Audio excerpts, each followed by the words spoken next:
View. Let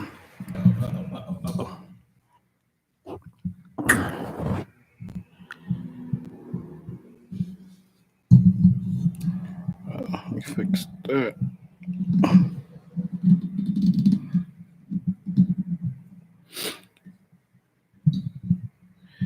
Yo. Do me a favor for me, man. Yeah, let me know if you can hear me. Just give me a mic check 1 2 1 2 in the chat. Put it in the chat for me, man. Let me know that you can hear me.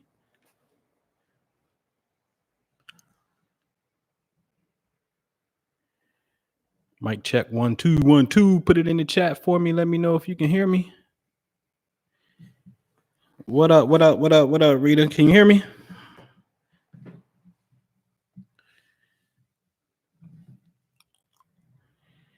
Okay, cool. That's what's up.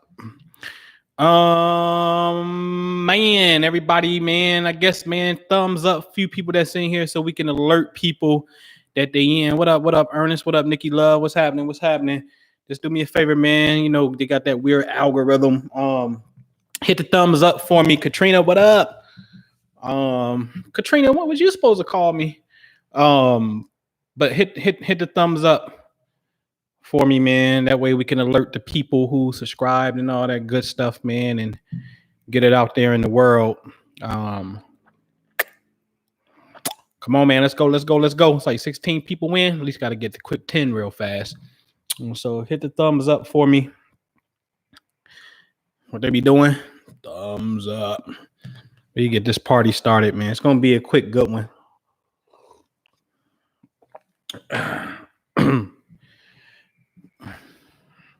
What up? 10V?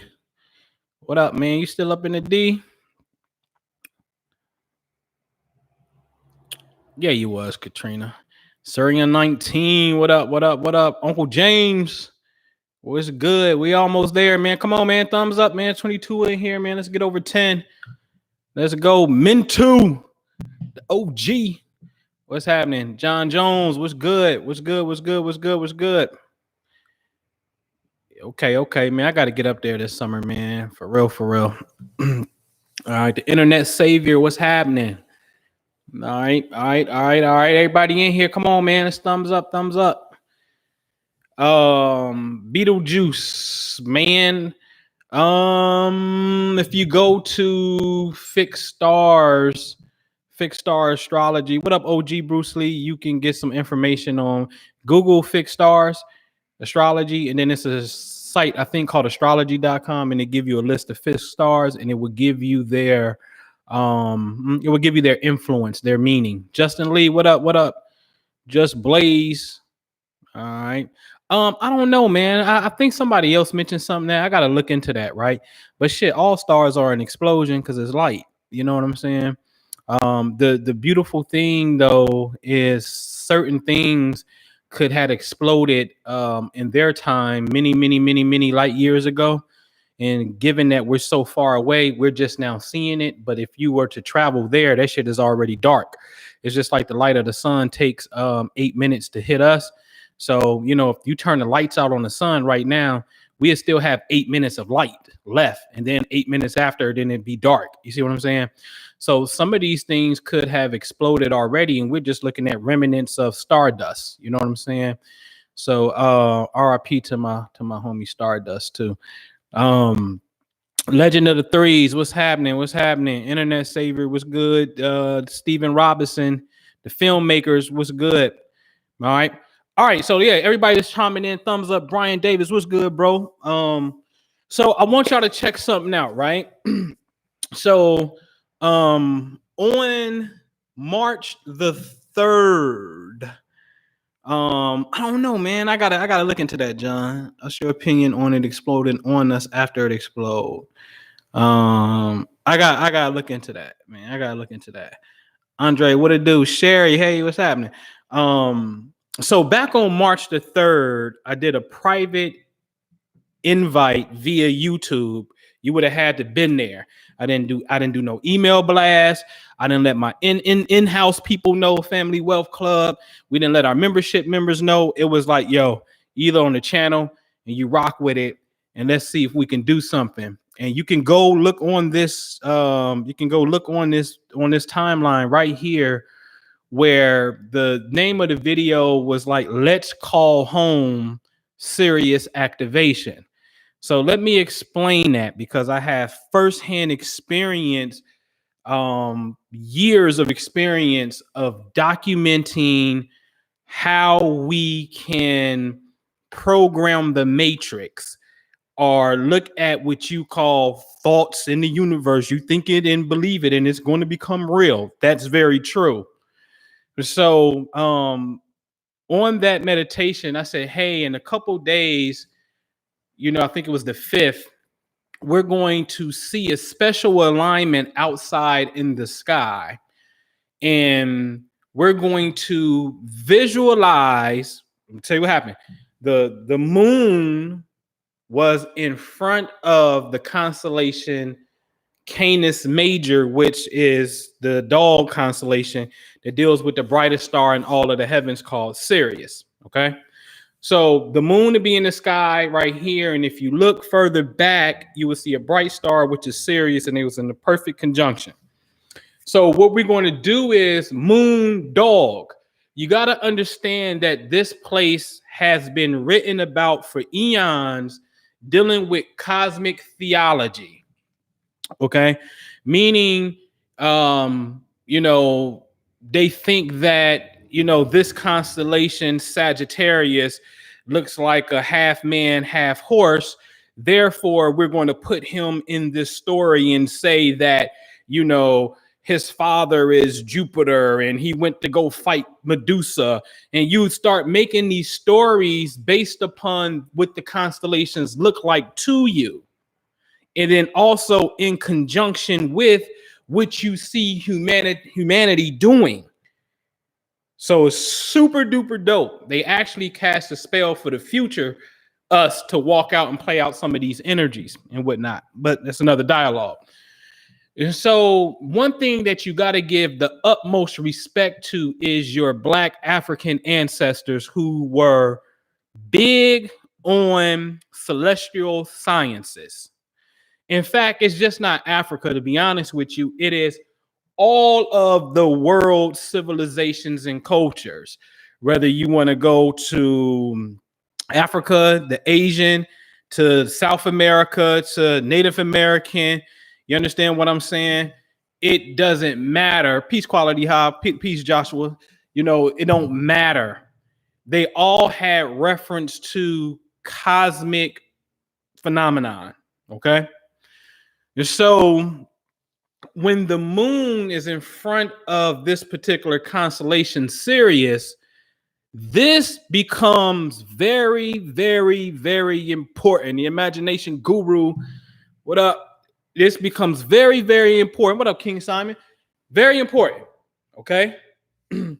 Because historically speaking, Sirius is what the Dogon of West Africa, the tribe in Mali, has a cosmic record and story that says, hey, do you know that the earth was actually seeded from intelligent beings that came from this particular starlight or sunlight? Believe it, you think it's crazy, whatever. It's on the record. Okay. It's very interesting. And then later, Egypt, or earlier Egypt, will be having these temples dedicated to this star. And this was known as the rising of the Nile, when Sirius would come up in the morning and then the sun would come up right after it. Around that time, late July, August, it was like, oh shit, the goddess star has returned. We haven't seen it in 70 something days. And now it's returned before the sun, and the Nile River is flooding. Let's have a celebration. Right? This is what they was doing. Observing cosmic phenomenon. Now, hold on, because I can hear and have heard of recently, well, your astrology and stuff is witchcraft. Okay, fine. Okay.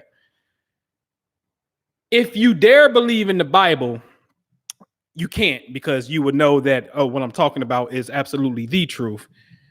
And don't you dare be celebrating Easter coming up pretty soon, because Easter is totally predicated upon the full moon phenomenon, which this is why Easter changes every year, which I'm going to do a piece on Easter pretty soon. Cosmic origins of Easter is going to be coming. Okay. And so this phenomenon of Sirius has been noted. Okay. Now you have to speed it up to the United States of America. Majority of us here are home turf. Okay. The United States of America is rooted in Syrian African cosmology. This is why this place is very powerful. Okay. It is aligned. Now look at Washington, D.C., and look at that thing called the Washington Monument, which is 555 feet. And there's an ordinance. There's no building allowed to be erected in Washington, D.C. that can be higher than that tekken, known as an obelisk. Okay, that's pointing to the heavens.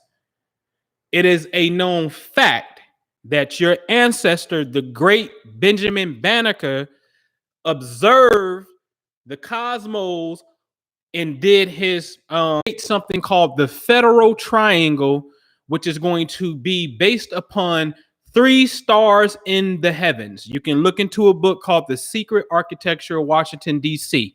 Okay. Shout out to my brother Ali Muhammad was the first one to show me this. Not, you know, that's why I got it from. You know what I'm saying? And so I'm looking at this shit like, damn, that's dope. A black man, Benjamin Banneker, literally, and you can Google it, Google image a picture of Benjamin Banneker and George Washington. And Benjamin Banneker is giving George Washington and Andrew Ellicott the map of, you know, of what he's going to do for Washington, D.C. So now Washington, D.C. itself, known as the Federal Triangle, is 3 buildings that make up this triangle. Throw your rock up.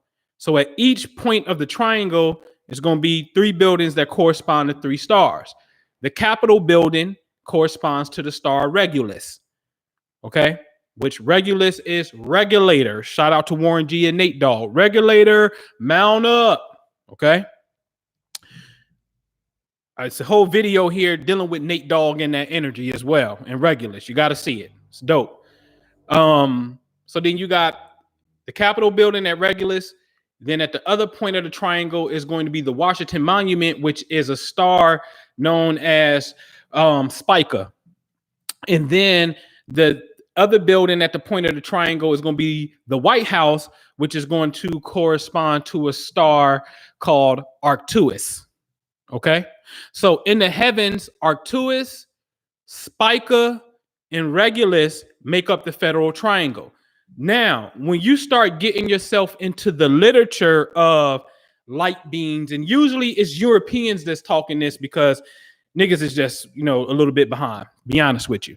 So when they start talking about, you know, it's a book called The Lights Have Set You Free. Are you dealing with this, the keys of Enoch?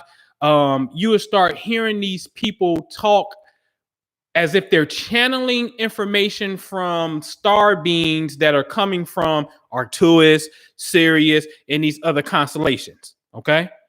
So I'm telling you, they up on the celestial science. The Great White Brotherhood ain't got nothing to do with white supremacy. It got something to do with pure light. Okay. If you understand what pure light is, then you understand it ain't got nothing to do with skin tone. It's dealing with visible, invisible light. Okay. So Washington, D.C., in this country, its origins, the 13 colonies, as I always have to preface this information so you can really see it, because I just never know who's listening to this for the first time, but you got to connect the dots, okay? So you would have the 13 colonies. It wasn't 14, it wasn't 12, it was 13. And that's very interesting because, as I showed on July the 4th, which would be later, because remember, you got the 13 colonies that's going to eventually become the United States of America. Okay. Now, what up? What up, Trav? What up, Lolly Dotty? So now the 13 colonies is going to become the United States of America, and they're going to make their famous declaration on July the 4th. Okay, really was July 2nd, but July 4th is the celebration time. On July the 4th, 1776, as I showed in the webinar, the sun that evening, 6 o'clock in the evening, the sun went from 12 degrees Cancer, meaning July 4th is the 12th day of Cancer. And later that evening, 6 o'clock, the sun ingressed to 13 degrees Cancer, making it about the 13th day of the Cancer constellation or Cancer season. And on this day of July 4th, when the sun is about 13 degrees Cancer, if we had some cool glasses and could see behind the sun, it will be the bright star Sirius. So Sirius is in a straight line with the sun on July the 4th. 13 degrees Cancer, 13 colonies. So now the 13 colonies says, well, we're no longer, what up, C Money? We no longer are the 13 colonies. We're going to go on the record and become the United States of America. Now I can hear it. Oh, the United Snakes of America, brother. The snakes. We ain't free. You know, I had somebody tell me that we slaves. I said, we ain't slaves. And they said, yes, I am. That's fucked up. Slavery's done a number on people. But I'm going to talk about this because this has everything to do. We're going to get into that subject matter too, because that's the great trauma. As Minister Jew said, you got a virus in the crown chakra because the corona mean the crown. So you sick in the crown. The crown chakra, you're thinking's fucked. It's fucked up. I just got to be honest with you. It's 2020, and some people are saying we are slaves. No, you're not. I'm damn sure not. You're tripping. Okay? So anyway, the United States of America come on record and say, hey, we ain't the 13 colonies no more. We the United States of America. It's time to progress. Now, the United States starts to progress the 14th state, the 15th state, and it gets to 50. It didn't get to 51. It didn't stop at 49. She locks herself in at 50. Now, we know it has Syrian origins. We just proved that with July 4th, right? Okay. Now, when you started to study the star from the astronomical side, this is astronomy. This ain't got shit to do with astrology. Astrology is the relationship between the planets and human behavior. So, as Neil deGrasse Tyson once said, did you know that if you and a woman and a couple have a baby at the time of conception, if the moon is full, 10 months later at the time of delivery, if she go full term, the moon would be full again. I said, dude, that's astrology. You just made a correlation between a heavenly body and human reproduction system. Are you out of your mind? Astrology ain't real. What are you talking about? Anyway, so the United States locks herself in at 50. We start studying Sirius, and lo and behold, we find out something. We find out that there are really two, but there's an invisible companion star next to Sirius known as Sirius B. And it's invisible to the naked eye. The Dogon said, no, hey, there's another one there, but you can't see it. And there's another one. Okay.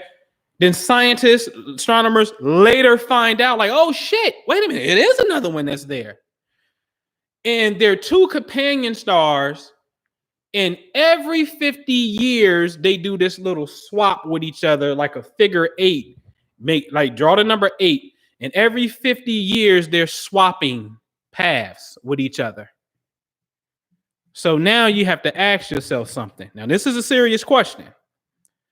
Did someone look at the heavens and say, this is the mandate, we're going to play it like this?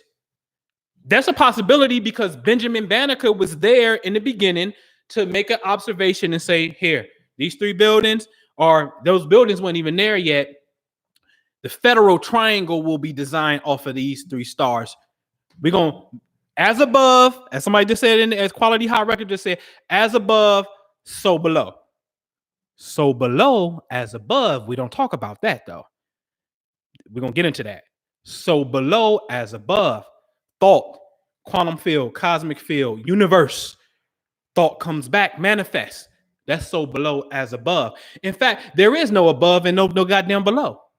How? When the earth is in space going around, we all on the same shit. But from our viewpoint, it makes it look like something is above us and something is below us. That's an illusion. That's the cosmic illusion. Okay. All right.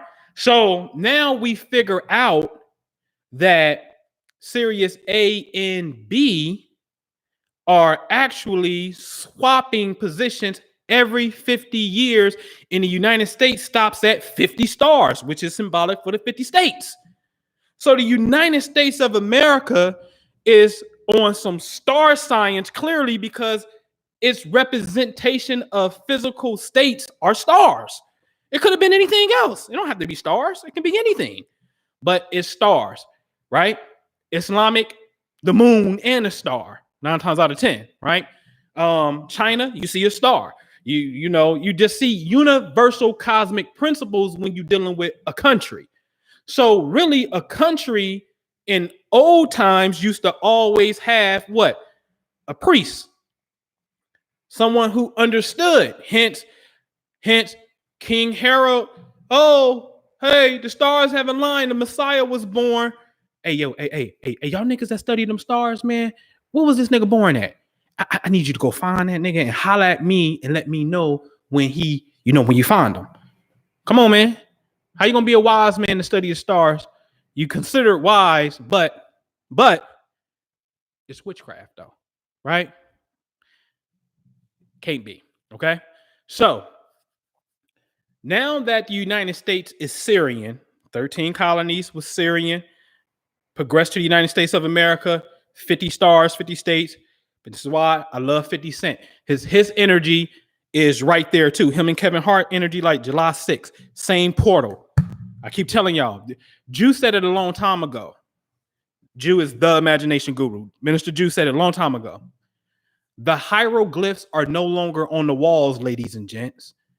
They're walking expressions of human beings now. This is interesting because people are really acting out their cosmic expressions. In other words, Kevin Hart is from Philadelphia. Philios means love. Usually love is something that we say synonymous with the heart. What we do on Valentine's Day. Philadelphia is known for July 4th. Kevin Hart is July 6th. It's the same energy. So brotherly love, he is the walking physical embodiment of the city. 50 Cent. Same energy. 50 stars. But shit, you love power. Power came on the Stars Network. Sirius XM Radio, the biggest and baddest to do it. Okay, Sirius got a dog logo because with a star in the eye, because the constellation Sirius looks like a dog and is the brightest star in all of the heavens. These are either man is looking and mirroring it, or the original idea is cosmic telepathy. It's an impression that's coming through. Okay. All right. Pronif, shout out. Should be there, right? So, hold on, man. I got somebody probably about to drop some rent off. All right. So the United States is Syrian. All right, cool. Now let's speed it up to real time. Okay. So do me a favor, man. Thumbs up, thumbs up, thumbs up. Let's go. Let's get some more up because we getting the house is getting crowded. So let's get some thumbs up so people can really get this and chime in. Okay. All right. So let's go up to the next. Let's go up to the next 10th. Let's go up to 30. Let's go. 3 more. Come on. 2 more. Let's kick it in. All right. Thank you. Appreciate that. All right. So March the 3rd came. Well, let's go before March 3rd. I'm not paying this COVID-19 shit no attention. I be in my bunker. I do me. Literally. I have to get my news 9 times out of 10, it comes from those around me. Primarily, Minister Jew chimes in and tells me what's going on. I don't know. I don't watch that kind of TV. You know what I mean? I don't know. You know what I mean? And he said something about, bro, this dogs can't catch this goddamn virus. You know what I'm saying? So I'm like, okay, that's interesting. So immediately, because I'm a cosmic guy, shit, with a dog is serious. Okay. All right. What up, Val? So March the 3rd comes, and I come here on YouTube and I do a video, and I said, let's call home. Remember, because the Dogon says Sirius is home. Another great testament to the spirit, hear me closely, the spirit of truth. I have to say it, Dr. Francis Cress Welsing, who writes a book called the Isis Papers. Isis, look at something called the Temple of Philae, the Isis temple in Egypt. Its columns in the front was erected so when Sirius rise in the morning, it could be facing it. Okay. Now you would make that correlation. Go Google that shit. Isis temple, Sirius. You're gonna see that was a relationship. Okay, the stars in the sky to a physical temple, to the goddess Isis. Now, Isis is known as Sepdek, which is the goddess with a star on her head, which is the star is for Sirius. Google that. Dr. Francis Cress Welsing comes and write a paper called the Isis Papers, and then she breaks up out of here. January? What was that? January the 2nd, I think it was. And that pocket of time is opposite July 4th. That's when Sirius, Earth, and Sun are in perfect alignment. On July the 4th, it's Sirius, Sun, Earth. I'll say it again. On July the 4th, we on Earth, we see the Sun, then we see Sirius. 6 months prior or after, January the 1st, it's Sirius at midnight, the Earth, then the Sun. Okay? This is a straight alignment. See, if you look at a wall clock, which is your rendition of your solar system and how to measure time, yes, because we tell time via clock, then 12 is symbolic for the 12 signs of the zodiac. The only time, let's imagine this, the only time that we could be in a straight line, 6 and 12 o'clock, is what? To be at 6 o'clock or to be at 12 o'clock looking at 6 o'clock or to be at 6 o'clock looking at 12 o'clock. We can only be in a straight line in a circle at 2 points, period. Everything else, you coming at sideways, some type of angle or completely sideways, okay? So in a circle, there are only, it's like, what's that thing? The diameter. Draw a circle and the diameter is a straight line going through the circle. So go through the circle, 2 points on the circle, okay? So you can only be within alignment, Earth, Sirius, and Sun 2 times, okay? Hence, this is why the new year, what a coincidence, the new year, the Earth is in straight alignment with Sirius. Coincidence? We got July 4th. We got 13 colonies now. Here come January 1st, new year. Oh, happy Jew year, brother. Shut up. That shit is so whack. All right? Because it's really tapping you back into your power, your source. Okay?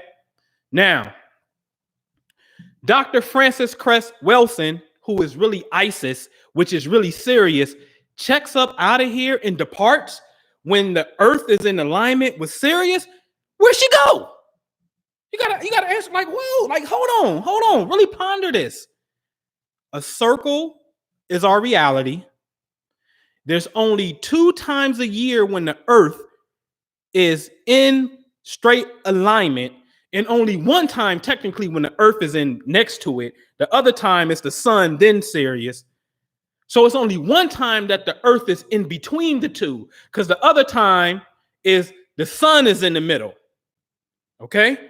So it's only 1 time that the Earth is next to Sirius. And this is the new year. And she breaks up out of here. That's God, man. I'm sorry. I'm sorry. I'm sorry. I'm sorry. Don't be mad at me because I know how to measure reality. Okay. Talking to my little low key haters. Okay. And so that's the truth. Okay. So now that we got that established, March the 3rd comes and I'm like, yo, let's do a meditation. We call this process galactic activation.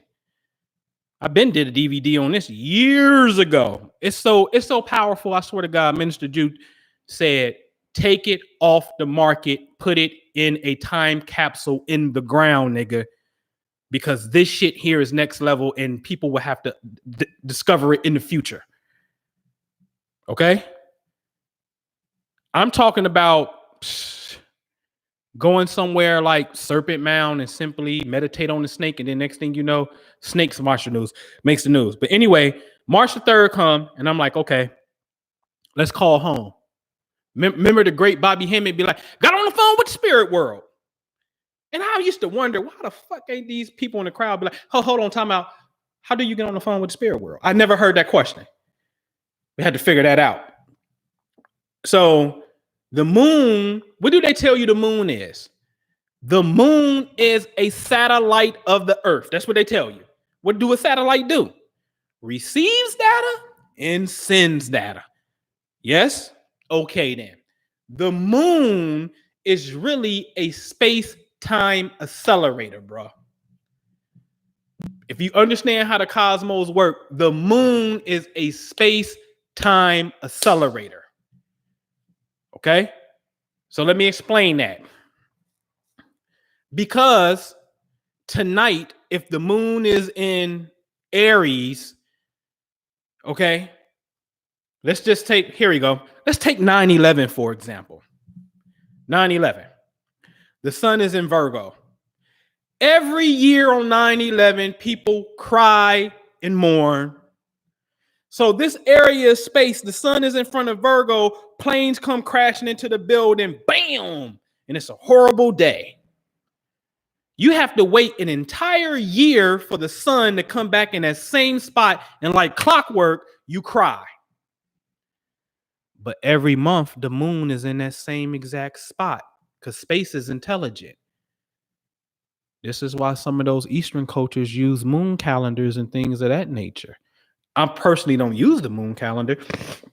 You got to know what to use it for, but there's some science to it.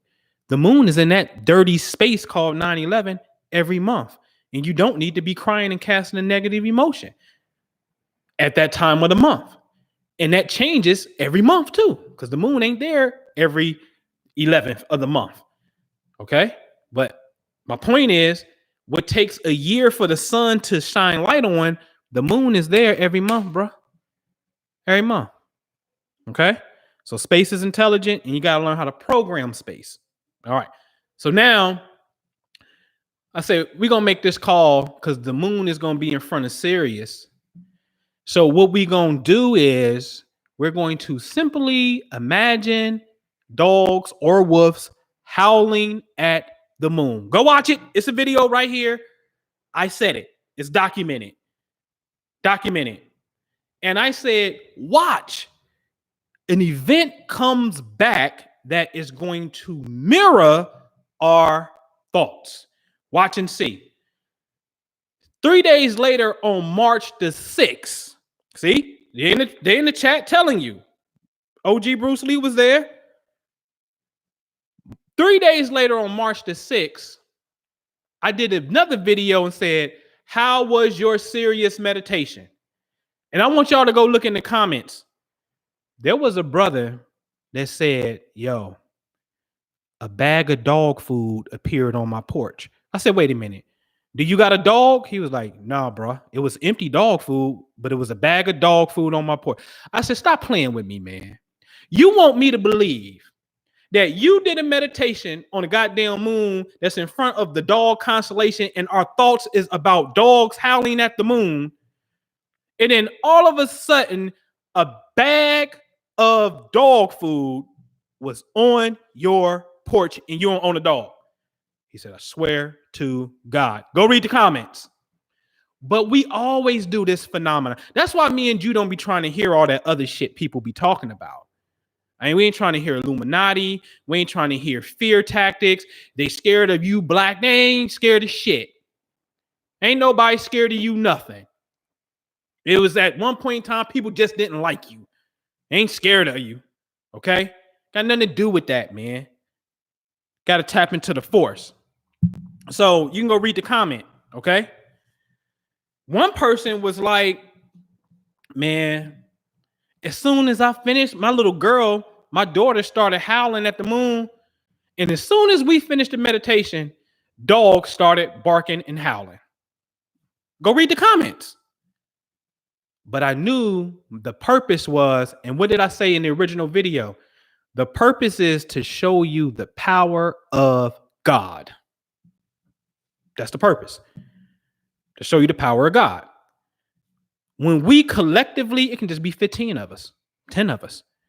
But boy, if we right now in the chat do it like this, 91 of us, woo-wee, let alone thousands of people do it. See, Sullivan Walker, it was him. He's in the chat right now. Will tell you that a bag of dog food appeared on his goddamn porch. You gotta answer that shit, man. You have to answer that. But see, we space aged, right? We spaced out. We space cadets. All right. So, excuse me. I said the purpose of this is to show you the power of God. Okay. So now, if you go look in the news, let me go see if I can pull it up. I want y'all to go open up a tab right now. Okay. And I want y'all to type in, what is it? What is it? What is that calling me? I want y'all to look up like howling at the moon, but on Google, but I want y'all to hit the tab that say news. Okay. You go to Google and type in howling at the moon, but then hit the tab that say news. And you're going to see people, News 800, 8000.com says, get ready to howl at COVID-19 at 8 p.m. for emotional release. Go outside, CBS Denver, and howl at 8 p.m. is new social distancing trend. Okay? People are now all over the country and world, Pittsburgh. There is what we call galactic activation taking place where the people are now howling at the goddamn moon. Come on, man. Come on, man. Come on. But see, again, I got to say it. We're in the age of Aquarius that deals with information, man. And I'm just here, Aquarius, just here doing my part. I'm just here to share the light. And that's what we do. You understand what I'm saying? So now you got to ask yourself, well, shit, where did they get the idea from, man? You see? See, this is how, what was that, man? Come on. This is how you go to the future. Okay? This is how you go to the future. All right? And so let me make sure we good, because I can't stand when people call me while I'm on. I'll be thinking something wrong, but I think Jew would have called me if anything. All right. So this is how you program the matrix. So now it ain't about nobody else doing something. It's about us learning the power of thought and having the balls and the gall to say, you know what, man, this is the collective and this is what we gonna do. Minister Jew said all the time, when especially come to this, we could end this thing, COVID-19, or if they want that smoke, listen, whoever they is, I wish you point them out and tell me who the slave master is, because I'll do something to him. Straight from this science alone. Yeah, I'm a warlock for sure, without a shadow of a doubt. But I only bang on Confederates. Be clear, right? So This thing can end by the power of the mind. Now, let's go into the conversation of one of the reasons this is happening for humanity, so we can really progress. This is important to understand. Because again, I'm gonna come from the minister Jew perspective. Your crown chakra, corona, is infected with a virus. Okay. When you, as black folks, have a justified right in emotion and scar of trauma from slavery that gets reactivated when you see police brutality.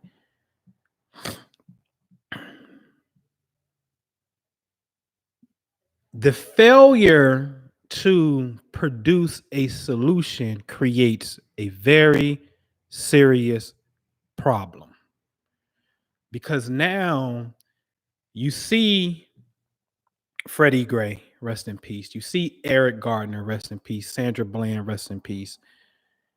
You cast a negative emotion out of fear and anger, rightfully so, as you should. But you do not implement a solution. That means that problem is now just going to be suppressed. You cannot trick God nor the universe, which is your subconscious mind. You cannot trick it. It's stored as memory. You see the next event, see they killing this wholesale, brother, and you back on the same shit. It comes right back up, right? Just because you're not consciously saying it, don't mean that you don't inwardly feel it. So now we walking around here with this suppressed negative emotion perpetrating a fraud. Okay. But our real cells in our body is the real cell phone energy. That's the real cellular energy, unbeknownst to us, that we're emitting in the field. When you, as a government, do not say, hey, we know that we dropped the ball in 1877 and we withdrew federal troops out of the South to help the Freedmen Bureau and the new free slaves acclimate themselves into society. And that gave birth to Jim Crow. And you had the right to vote in 1870, but y'all don't start voting until 1965, 95 years later. We fucked up. And for those 95 years, it was pure torture on you, on your ancestors. And genetically, that's in you now. And we want to right this wrong. And we want y'all to come up with a number that you think is sufficient. And we got to get this dialogue going, because we got to heal past this. You're going to have a problem. Failure of government, failure of the hurt people to want their remedy. Both parties are at stake here. So all of this shit just gets suppressed. So what happens is, and we can find this story, there was a few years ago, maybe in 2015, 16, probably 15. There was I think he was a psychologist or a caseworker in Florida, and he had a mentally challenged person out in the neighborhood talking to him on the curb, and the police rolled up on him, and the police shot him. And the caseworker like, man, why you shoot me? And you know what the cop said? I don't know. I swear to God, you need to look into this. The cop said, I don't know. You know what just happened? The cop, came under the mental suggestion from a cluster of suppressed thoughts in the ether. Thoughts, You know how many random fucking thoughts you get in your head every goddamn day? Come on, can we just keep it real? You know the shit that just pop up and go, pop up and go. That shit be coming from somewhere, god damn it. Your mind is a satellite. It receives and sends data too. You know the random shit that pops up in your head every day? You're afraid even to that shit creates a problem. If you really want to talk about the shit you think about when you see some shit and you don't say it because society say you a fucking pervert if you looking at old girl's ass or whatever the case may be. You know what I'm saying? Like, come on, man. There's a lot of shit that pops up. So the suppressed thoughts took form in the cop because remember, there's a group of people that is crying for justice that is not doing anything. So therefore, it has to keep appearing to get you to do something. You have to dig a little deeper. And when you start studying the works of the Dr. Brian Weiss, who is a certified PhD psychiatrist, not a psychologist. A psychiatrist simply means I can write your ass to the loony bin, right? And I can write you medicine, and a psychologist can't. He started doing hypnosis, and then his patient told him some things that was impossible for her to know, such as you had a son that died and he is all right and he's with your father. And it was impossible for this lady to know that. So he noticed that when people started getting in this regress state, they're actually in their subconscious mind. Shout out to the imagination guru who loves the hippocampus and says it's not your pineal gland, ladies and gents, it's your hippocampus that stores the memory, which is also responsible for some other things, such as psychic impressions and whatnot. People started recalling memories from a past life. Now, hold on before you get spooky. You're going to take your black ass to sleep tonight and you ain't going to know what your experience is going to be. So what are you talking about that it's not possible? Because I heard my dad say it one time, I don't believe I was a Rottweiler or anything before. I'm just here. Dude, what are you talking about? You're here now. So what can you be anything else before? And what makes you think that you won't come back? You out your mind. I'm sorry. Right? So when you start uncovering this work and level of truth, I just got to give it to you. It's up to you to figure it out and trace it down. People's injuries and illnesses be rooted in a past life experience. The books, you want the source? Dr. Brian Weiss. Miracles do happen. The transformational power of past life memories. Get it? Nothing but a big ass book full of people telling you how they had an issue and then all of a sudden the issue was gone once they saw themselves. Okay? All right? It's another way you can get there. Some people may want to smoke. Shout out to my nigga Mike Tyson, man. Mike Tyson got the dopest podcast, Hot Boxing with Mike Tyson. And shout out to his co-host. They kicking his shit. Mike Tyson be smoking a toad poison. And he's like, oh my God, I fucking like I dead and like I saw the truth. Right? Some people may do ayahuasca and things of that nature. But you can successfully get there through relaxation and a guided meditation. You can get there. Okay. We've performed it before on a sister elder, and she had asthma real bad. And since 2013, when I did the regression, she saw herself as a German white guy, a white American in Germany, smoking cigarettes real bad, died of lung cancer in Minnesota. That's how she died, from lung cancer. And then after that, she's never, ever had a asthma outbreak ever again since 2013. Swear to God. I got my own case study with me because I learned the technique. I called it ART, advanced relaxation technique, because people are scared of the word hypnosis. Advanced relaxation technique, ART. Okay. But the point is, you can look into his books and you can read stories yourself that people had scars where they was stabbed in the past life. Now look at this. They got a scar in this lifetime where they may have hit something and bruised themselves. But the truth of the matter is, they got stabbed there before in the past life. You see, they have rashes and this stuff will go away. Okay, you think it's spooky? Go read a story by a lady by the name of Anita Morjani. And when she was in a coma, what was happening? She had all these goddamn tumors on her. And when she came out that coma, and the doctor said she about to die any day now, when she came out that coma, all the goddamn tumors disappeared. Huh? Oh, we loaded with the case study. You're gonna have to deal with that. That's consciousness. A conscious community needs to talk about how conscious functions.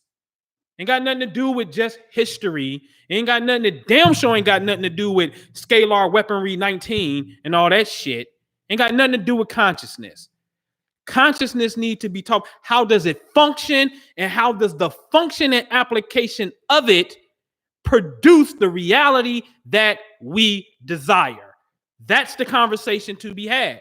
Because what happens is, if that dense ass dark energy that you're talking about, the boogeyman's doing this and doing that, then a scenario will come and get created for you to be like, see, I told you they was gonna get you. Look what happened. But the truth of the matter is, nobody's in FEMA camps.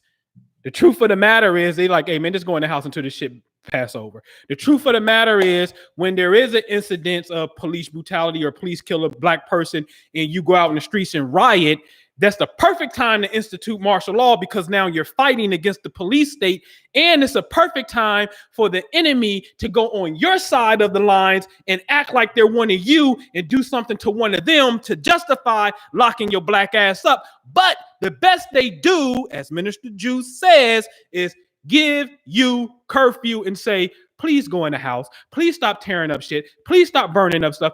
Go in the house. That is not the playbook of somebody who wants to harm you. But if you keep walking around this place with those dark ass wicked thoughts, you can, like, I don't get it. How can you be like, oh, vision board, speaking into existence and thoughts are real and manifest things, and you think that shit, and when the shit happened, you can't make the connection that it was your dark, dumbass thoughts that created the reality? I don't get it. You're full of shit. We're just going to call it for what it is. Just full of shit. Okay? So, let's talk about it. We got to address the elephant in the room. As I stated in the webinar, because what this coronavirus is looking like, it's looking like reparations. Hey, man, you ain't got to go to work. We're going to give you a check. Hey, man, we're going to suspend mortgage. You're going to pay it in a minute, but hold on, hold tight. Hey, man, we're going to cut y'all a check, stimulus check. Hey, man, we're going to suspend student debt up to this amount. You see? So now I'm saying, well, shit, man, you started racing the debt. That's something in the Bible called Jubilee. So let's talk about that. Why? Because this is a country where your presidents and your officers of the public swear in. I swear, put your right hand on the Bible, left hand. I swear to God. You know how they do it? Like, you're supposed to swear in on the Bible. Okay, well, let's delve into the Bible then. Because there's supposed to be some level of spirituality and spiritual morality that's supposed to play out in physical morality, right? So Leviticus 25 speaks of the Jubilee. And it says, hey, man, I want you to go hard for 6 years. And on the 7th year, I want you to chill. In fact, let's read it. Let's open up a window. Let's have a little bit of Bible study now. Bible studies, you got to be on the email list, man. Minister Jew is doing Bible studies, Bible classes on Sunday nights at 9 p.m. Eastern. Okay. And you got to check the live, because if you miss the live, then come back and support the download. The download you have to pay for, but support it. So let's go to Leviticus 25. The Lord spoke to Moses on Mount Sinai. Tell the Israelites, tell these niggas, when they come into the land I'm giving you, The land will celebrate a year to honor the Lord. Then for 6 years, you may plant crops in your fields, prune your vineyards, and gather what they produce. However, the seventh year will be a festival year for the land. It will be a year to honor the Lord. So go hard on 6, take off 7. Okay? Let's go a little bit down. Jubilee for the land. Count 7 of these years 7 times for a total of 49 years. Shout out to the 49ers because in what was that, 1849, you had a gold rush. But shit, damn, the Jubilee in the Bible was written way before 1849, but 49, you find the gold. Like this shit is repeating itself, trying to tell you, get these nuggets, man. Okay? So count 7 of these years, 7 times for a total of 49 years. On the 10th day of the 7th month, the special day for the payment for the sin, sound rams' horns throughout the country. Set apart the 50th year, serious 50 years, United States 50 stars. Set apart the 50th year as holy and proclaim liberty to everyone living in the land. This is your Jubilee year. Every slave will be freed in order to return to his property and to his family. That 50th year will be your Jubilee year. Don't plant or harvest what grows by itself or pick grapes from the vines in the land. The Jubilee year will be holy to you. You will eat itself, eat the fields what the fields produces, right? So let's look at this. The United States they said, go hard for 6, take the 7th off personally. And then do this in 7 cycles, circle 7, hello. Do this in 7 cycles, and then you're going to be up to the Jubilee. Watch this. So right now in the United States of America, don't they say, hey, man, when you deal with this bankruptcy thing, that's 7 years. Anything above your past 7 years, it get to come off. Yes, that's a cycle of 7. Huh? Don't we have, again, the 50 stars? Yeah, in 50 states. In the 50th year, it's talking about the Jubilee. See, United States of America, what has to be done is you're going to have to live by the book you swear in and stop fucking around. You're just going to have to do it. It's going to have to be a piece of legislation written and given to, because it happens before and throughout history, and I showed it in the webinar before, that's given to someone on the representative side and the Senate side to institute this thing. There should be a Jubilee. The earth, one, is intelligent. Do it not grow your crops? Do it not feed you? Do it not sustain you? Do it not give you oxygen? Without the trees, you die? The earth sustains you. So since the earth is intelligent and it goes through cycles, it's called spring, summer, winter, and fall. Since it's intelligent, then what would happen if you gave praise to it? But what would happen if the God you believe in, on the 50th year, you all gave praise to God? What would happen if and this is why I got to salute Islamic cultures, the ones that give the call of prayer every day. Stop what you're doing, break out your prayer rug and pray. Where I'm at every Wednesday at 12 noon, the emergency tornado sirens go off to make sure that they're working. What would happen, just like everybody is howling at the moon, all of that shit was, I'm telling you, it was, you talk about The Simpsons. Oh, well, God damn it, the only thing you got to do is write a goddamn program in the script, put that shit out there. Enough people, the right people see it with the right emotion. Don't matter if it's just 15 or thousands to millions. The right emotion is the catalyst for it to pop. Okay? So write a script and create your own reality then. Right? Okay. So back up a little bit. United States going to have to institute a Jubilee. You're going to have to. You're going to have to say, hey. Every 50-year timeout. Oh, that's where I was at, right? What happens if you pray? 12 noon. every day.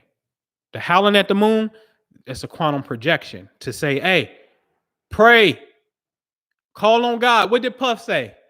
Man, God, whatever we did or whatever I done, I'm sorry. And then he go finds the scripture talking about the plagues, and this is God. But see, sorry for what? Are you really sorry? Now I ain't talking about Puff as a person. What are we sorry for? Because how can you be a people who swear to God they believe in God, but the moment that COVID-19 come, you close the church? Oh, I'm sorry. I got to say it. I got to say it. Huh? Because see, I know one thing's for certain. Me and Minister Jew, we had a physical church. We'd be open. Man, listen, bro. I just went and got a pizza. The pizza shop is open and they say, hey, man, it's only 2 people allowed in at a time. But, hey, man, come on. But the church is closed. I don't care if the world is coming to an end. You're supposed to be the representative of God. What are you closed for? That don't make sense. Like, we crazy enough to be like, nah, we staying fast in this, bro. That's why when I see people like, today, bro was in the office. He worked at another real estate joint. I'm like, oh, what up, man? When shake his hand and shit, what up? Like we always do. Oh, man, COVID-19. I'm like, oh, man, nigga, I ain't even thinking about that. Yeah, man, somebody died for that shit. Nigga, I ain't even thinking about no goddamn COVID-19. Now you want to switch. See, that means you think that you can get it.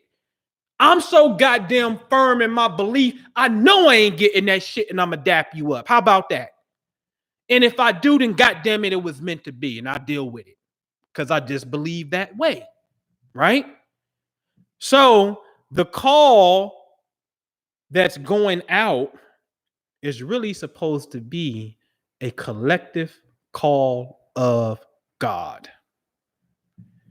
But how can you say you believe and you never ever synchronize as citizens and as world citizens? I'm talking on a government level. Every nation state believes in some type of name an atheist state that's in power, and they say, "Yo, well, we atheists. This government is atheist, and they got currency. They're a world player on stage, and they atheists." I'll wait because it ain't none. They all say they believe, but yet have failed to produce a global harmonic convergence. What is that? In 1987, Jose Arguelles, rest in peace, created something among spiritual folks, that time a lot of white folks, who were all over the earth at Stonehenge, the pyramids down in Mexico and whatnot. And it was October of 87, and they were meditating for a harmonic convergence for a new form of energy to come through. Ladies and gentlemen, especially black folks, you have to do this. And I'm gonna tell you when, because I'm pretty goddamn good with timekeeping. You have to do it on the eclipse of 2024. It don't mean that you can't do it before, but you damn sure. That's right, Tom in the technosphere. You damn sure better do it on April of 2024, and you need to be at sacred spots. Rather, if you can't make it to Southern Illinois, aka Little Egypt, Google it. It's called Little Egypt, Southern Illinois. Okay. You can't make it to Makanda, Illinois, which is Wakanda. You can't make it to Makanda, Illinois, where it's going to see the eclipse. You in Cali, you need to go to Mount Shasta. You in Ohio, you need to go to Serpent Mound. You in Georgia, you need to go to the Etowah Mounds or Stone Mountain. Stone Mountain for sure. Don't go to Etowah. You in Georgia, go to Stone Mountain. Okay. You need to tap in. You in Florida, you need to go and find this thing called Panther Mound, or you need to go to Coral Castle, which is a magnetic castle that dude used to build bricks and buildings using fucking magnets and magnetism and no fucking cranes, magnets and magnetism, nigga. You need to be at Coral Castle. You in Louisiana, you know what I mean? You need to be at Poverty Point, Louisiana. You in Mississippi, you need to be at the Emerald Mound. You dig? You in New York, you can go to what's that? You can go to Central Park and go to the Egyptian obelisk. Okay, that one's straight from Kemet. with the limestone and hieroglyphics. It's the real deal. That is really from Egypt. You know what I'm saying? There ain't no replica. You in DC, you need to go to the Washington Monument. You need to synchronize yourself when 2024 comes. Okay? Real spill. All right. So, so now because see, you can't be a nation and say you believe. But so if you in England, you need to be at Stonehenge. If you in Germany, you need to be at something called the Bond Circle. In fact, what you really need to do is watch a video on YouTube called The Code by Carl Monk, Munck. You want to talk about some goddamn um the pyramids, and boy, get ready to get your socks blown off at the level of mathematics that the builders of all these ancient structures all over the earth were all pointing to each other via their latitude and longitude. Crazy. Called The Code. Math don't lie. Let's take the feelings and belief out of it. Let's just deal with math. The pyramids and these ancient sites were built for a specific purpose. We came into this light on these journeys. I'm telling you, because we built there. We go to these places and have done phenomenal things there. Okay. But there needs to be a global harmonic convergence that needs to take place. A society that shows that it cares. It's a known phenomenon. In fact, is it a coincidence that you're going through this where there's a video it's called The Code by Carl Monk. There's a video that's on YouTube called Quantum Astrology. Quantum Astrology. Exactly, San Morgan. It creates the X-Men in your Wakanda. Your Black Panthers, right? Wakanda forever. So therefore, that X is going to go over southern Illinois in a city called Makanda, Illinois. Okay. If you look deep enough in southern Illinois, you're going to see Cairo, and right up the Mississippi River, you're going to see a city called what is it called? New City. Yeah, it's called New City. And then you're going to see Thebes, Illinois, as in Thebes, Egypt. You're going to see something called New City. The soil on the Mississippi River is the most fertile. Now, I don't mean you can move there, but shit, maybe somebody may want to and get your farm game going and things of that nature. All right. So we need to powwow. All right. Future City. That's what it's called. There you go. Look at that shit. It's called Future City. I swear to God. Look it up. Future City, Illinois. And it's small as shit. And it's so small it ain't even got a stoplight. So what is that really telling you? And it's in southern Illinois. Southern Illinois is known as Little Egypt. And it say Future City. Okay, you Black Power niggas. Where should you be building that? Nigga, your new Africa's right here, man. It really is. All right. So where was I at with that, man? You imagine a society. Oh, quantum astrology. So quantum astrology is a video, and this guy outlined every time Saturn, Pluto conjoin in the sky, world government at that time, the power players always go through a major transformation. Always, every single time. Check it out. It's dope. It's called quantum astrology. Okay. So now that we have Saturn and Pluto, which deals with illnesses, now they just both conjoined in Capricorn. Capricorn is a sign of government. Now world governments are going through this dark plague type of feel. It's all on cosmic time because the planets is just an outer reflection of an inward process. We won't take responsibility, Saturn, to transform Pluto, the previous ills, slavery, and things of that nature, everything we got to gripe about. So now you're forced to deal with the negative side. Okay. So be going through a major transformation.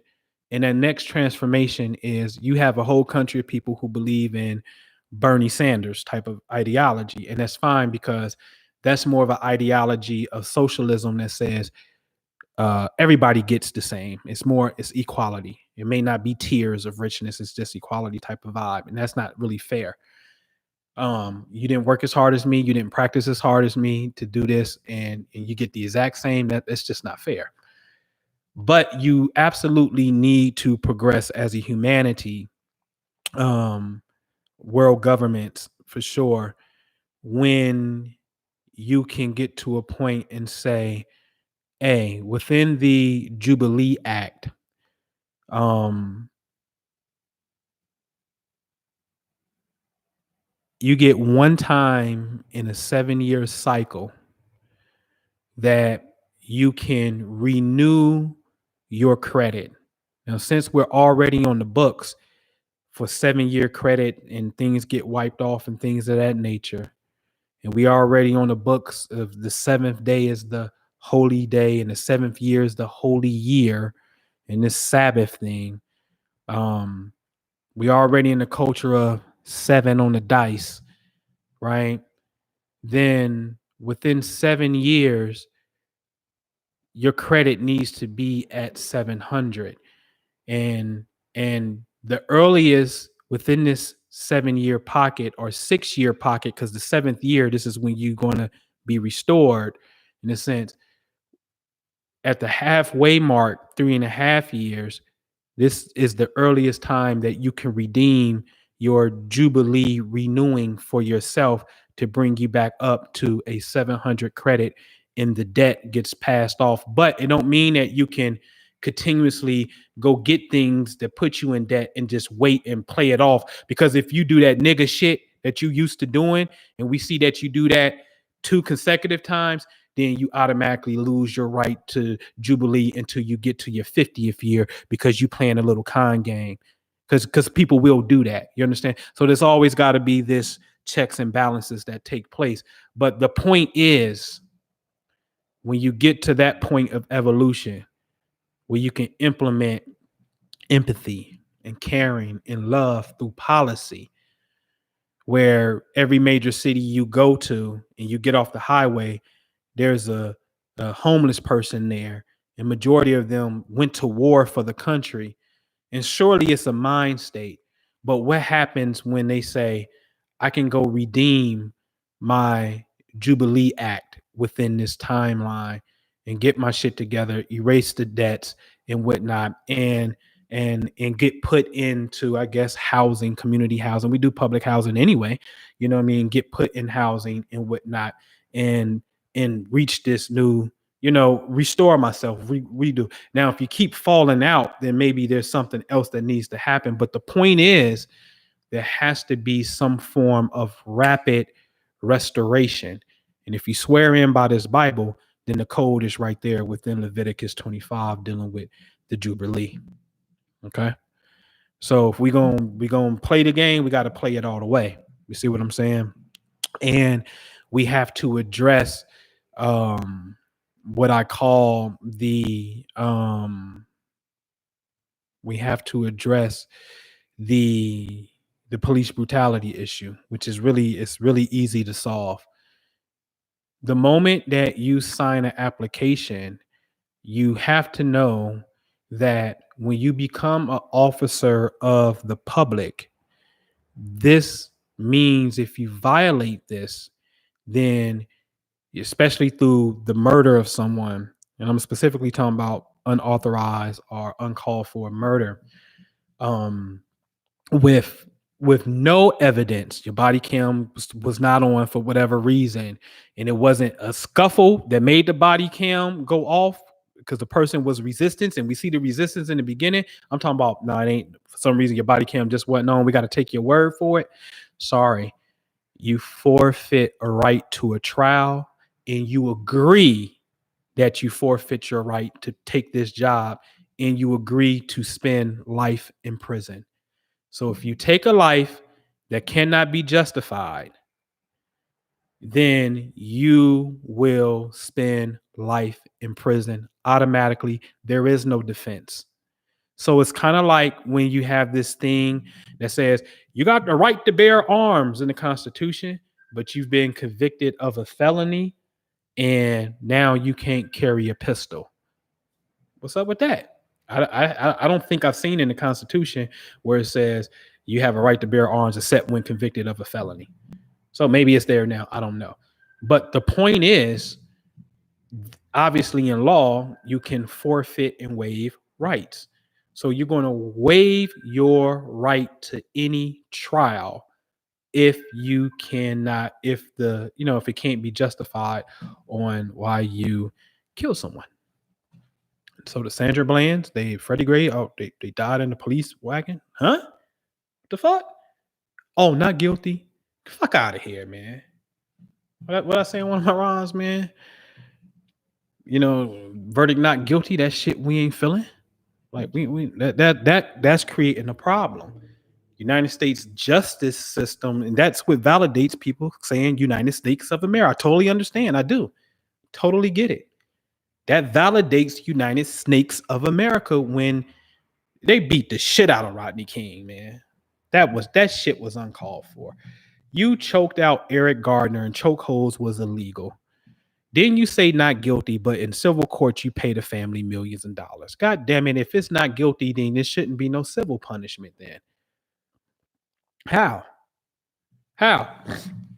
That's another issue too, right? OJ, not guilty, but motherfucker, you gonna pay $33 million to the Goldman family. And y'all never get it. And y'all think he wanted to write a book. He's forced to write a goddamn book on how he would kill because he has a judgment against him that says he has to pay that family. Ain't no shit that he want to create and be stupid and hey, this is how I would kill him. No, goddamn it. He's found not guilty in criminal court, which should be the end of the story. But in the civil court, say pay $33 million, nigga. Which, by the way, was another projection that I did mad years ago. It's in Naked Gun 33rd and 1/3, the movie. The Naked Gun series put OJ in a jammy. That was a quantum projection from that shit. Y'all always say life imitating art. Yes, it does. So create art so we can create an event, right? So the whole OJ Simpson shit was all predicated upon him being in that movie series, The Naked Gun. Go look at Naked Gun 1 and see what's the first thing that's happening. OJ is on the boat, breaking up a Russian drug meeting on the boat. But since it's a parody, he's going to slip on a banana peel. He's going to step in a bear clamp. It's going to clamp his ankle. And then he's going to fall, put his hand on the window, and the window going to close on his hand. And then his face is going to fall in a wedding cake. Okay? And then in Naked Gun 2, The Smell of Fear, he's working on a van undercover trying to put a bug on the van. And then the people come out and drive off in the van. And he's on a little stretcher thingy under the van that the mechanics use to, roll up under the vehicles. And as they're driving down the street, all of these objects are in the middle of the street, ramming OJ in his nuts. Okay? Umbrellas, watermelons, and all kind of crazy shit jamming him up in his nuts. Okay? Take it to the last one, Naked Gun 33rd and 1/3. Go to the very last scene. The very last scene. Leslie Nielsen's wife having a baby. And she has a black baby. Leslie Nielsen takes his mask off, or look at OJ. OJ takes his mask off and runs down the hallway, right? Frank Drebin, which is Leslie Nielsen, who's the lieutenant. I think he's lieutenant. He's chasing OJ down the hallway, and the credits roll up, and then they roll his wife out in the wheelchair, and his wife has a white baby, not a black baby. But don't you know that Naked Gun 33rd and 1/3, if I'm not mistaken, came out in March the 13th that year. And 3 months later in June the 12th, late at night, is when Ron and Nicole end up dead. So the next day on the 13th, the 1/3 day, is when OJ's ass was in the news. And then when he went to fucking court, he's not guilty, right? But then they sentence this nigga, or they give this nigga they make him pay $33 million in a goddamn civil suit. And then he was back in court. Google it. OJ Simpson back in court 13 years to the day. 13 years to the day that he was in court before, found a nigga guilty, and he got to go to Lovelock. Okay? Got to go to Lovelock facility in Nevada for a maximum of 33 years. They put the nigga in the jammy because, as you say, life imitates art. So going at OJ, and like you got You got it twisted. You got it horribly twisted. Ain't about being a sellout. It's in all that shit. It's. I mean, it could be that. I don't know, but I'm saying it's deeper than rap, homie. It's deeper than that. This is about you really not understanding the images that you are a part of or people create of you. Kobe Bryant's in a helicopter accident on a cartoon, and the motherfucker die in real life in a helicopter accident. You can't, like, if you really knew how this shit worked, and you wouldn't be allowed to have freedom of speech. Seriously. Bro, me and you talk about this shit all the time. You would, like, everything would have to get censored and approved, and you should not be allowed. There should be no fucking horror films. There would be no mystery and crime. You can't do none of that shit. You can't do it. I wish in fucking YouTube, y'all fucking suck. You need a goddamn button where I can just click on a person, and then their video can come up and we can share videos. Cause I wish I can bring Jew in to tell you about some of this shit dealing with, this phenomenon that has happened that he has studied intensely. You know what I'm saying? Like real shit. You know what I mean? That be in a goddamn book about a goddamn cabin boy on the boat out to sea, and they stranded, and then they end up eating the dude, and the dude's name can be Stephen Jones and shit. And then in real life, a fucking boat gets stranded out in sea, and they eat a motherfucker named Stephen Jones. That shit is happening. You know what I'm saying? You know what I mean? That shit is happening for real. So if you understood the images, you wouldn't be allowed to say anything that's anti-prosperity and healthy and good. Here's the crazy part about it. If an edit came out that says, no more, no, we have proven that some weird shit in physical events are mirroring the art, and the art is actually creating life. We don't want horror movies to come out and killings and things of that nature. You know how many motherfuckers would be mad and wanting to fight and be upset that they can't see murder and blood and gorge? Like, that's sick. Like, you want that. They will be pissed the hell off. I don't understand. You know what I'm saying? All right. Turn that shit off. 10 minutes later, I saw I had a night. Yeah, Luke. That's fucked up, Luke Mon. Ain't it? Turn it watching a horror movie. My man go to sleep and then he have a fucking nightmare about that shit. You goddamn right. Because we always say it. There's something in your brain called mirror neurons. Your brain starts to fucking mimic the shit that you see. You know what I'm saying? So you shouldn't be allowed to watch shit. And my people get mad at me sometimes. Like, man, I don't be in the mood. I don't be in the mood to hear bad news sometimes. I'm selective of when I want to hear it. And I got a right to be selective of when I want to hear it. And so if it ain't about what I want to hear, I'm sorry. This is why I shelter myself. You understand what I'm saying? And so, yeah, we can wrap it up, man. In a sense, y'all got a question in the chat, let me know. You know what I mean? Drop it in the chat. You know what I mean? If you're new, thank you. Go to the beginning. This shit may sound space age to you. I understand that it does. You know what I'm saying? But I promise you this. Everything that I say can be Google. It can be checked out. It can be, it'll check out for sure. Only thing you got to do is just do a little bit of due diligence and do the search, and you will be able to connect the dots and whatnot. And so for those of you who participated, that small band of people, man, you the bomb, Diggy. You the shit. Because again, I didn't give a collective call. I didn't go to Facebook. I didn't email and say everybody chime in. You had to be already on this channel. And I just went spurred of the moment. And I'm like, yo, let's do we're gonna do a meditation, and this is the play. I can show y'all a webinar and really bring y'all up to speed. But I do this webinar every 2-3 years. I do it and show y'all some of the old footage of how this shit worked. And I'm talking about, like, here's the thing, man. And me and Jew, we had these conversations among a lot of conversations, of course. What is more important when we're talking about conscious information than being able to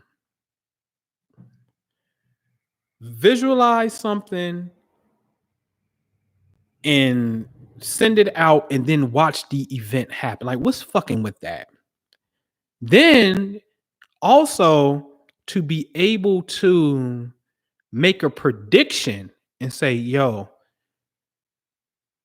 tomorrow there's going to be a plane crash or earthquake or a severe domestic act of violence, Charleston church shooting, the Boston Marathon bombing. I predicted those two things. A severe domestic act of violence. What kind? That's fuck. You know what kind of intel that is? And I'm gonna tell you. I mean, I just had enough to just keep it a buck with you. You got to have intellectual curiosity. So, have you went back and looked at horrific events, the assassination of Martin Luther King, the earthquake that one year, I think it hit the San Francisco stadium, um, the assassinations of John F. Kennedy, Abraham Lincoln, 9/11. Have you looked at these domestic acts of violence and see if there's a cosmic pattern? If it's God telling you a story, nigga, through the cosmos, can you find a pattern? Is it even a pattern? Yep. Sure enough, found a goddamn pattern. So once I found a pattern, never forget, call Minister Jew, bro. I found this pattern. And if the pattern is right, this day, a severe domestic act of violence gonna happen, or it's gonna be an earthquake. It's always these things. A plane crash. The reason why a plane crash is because it's on air, and air deal with waves. Okay. So air is the mental plane. They're the most susceptible. But a plane crashing, they would tell you, is a 1 out of 11 million chance. And I can show you over 10 plane crashes that have crashed that I told you the exact day a plane was going to crash on. And that's supposed to be a 1 out of 11 million odds. Okay. So you're going to see a plane crash. You're going to see a severe domestic act of violence, Dylan Roof shooting up the Charleston church, Boston Marathon bombing type shit. Okay. Police officer gets shot, or Mike Brown type of situation. Right. Or earthquake, major one. Okay. So these things are on a rhythm. They're on a rhythm. There's something in the Kabbalion, as you see in the chat, it's something called the law of rhythm. These negative events is on a rhythm. They on the clock. They got a cycle of their own. There's a science in the Hermetic Science by John Baines. It's not the science. It's he got a book. It may be the one on love. Oh, it is. It's the one on love. Your thoughts can create magnetic demons, especially if you an angry couple having sex and you skeet off on the sheets. You can create magnetic demons, and these demons are little children on a whole invisible plane that tug at you and want arguments and fights to take place. And now that day is another cycle. I Ben gave this science called the virgin bride. The importance of a woman and man's virginity being on the cycle of the wedding night. Because you already got your birth cycle, they got their birth cycle. These are two cycles that you need to see if they even fucking get along, first of all, because they may not. Okay. So then you have to have a wedding cycle, but that ain't how it go. It's a birth cycle. Got to see if you two get along.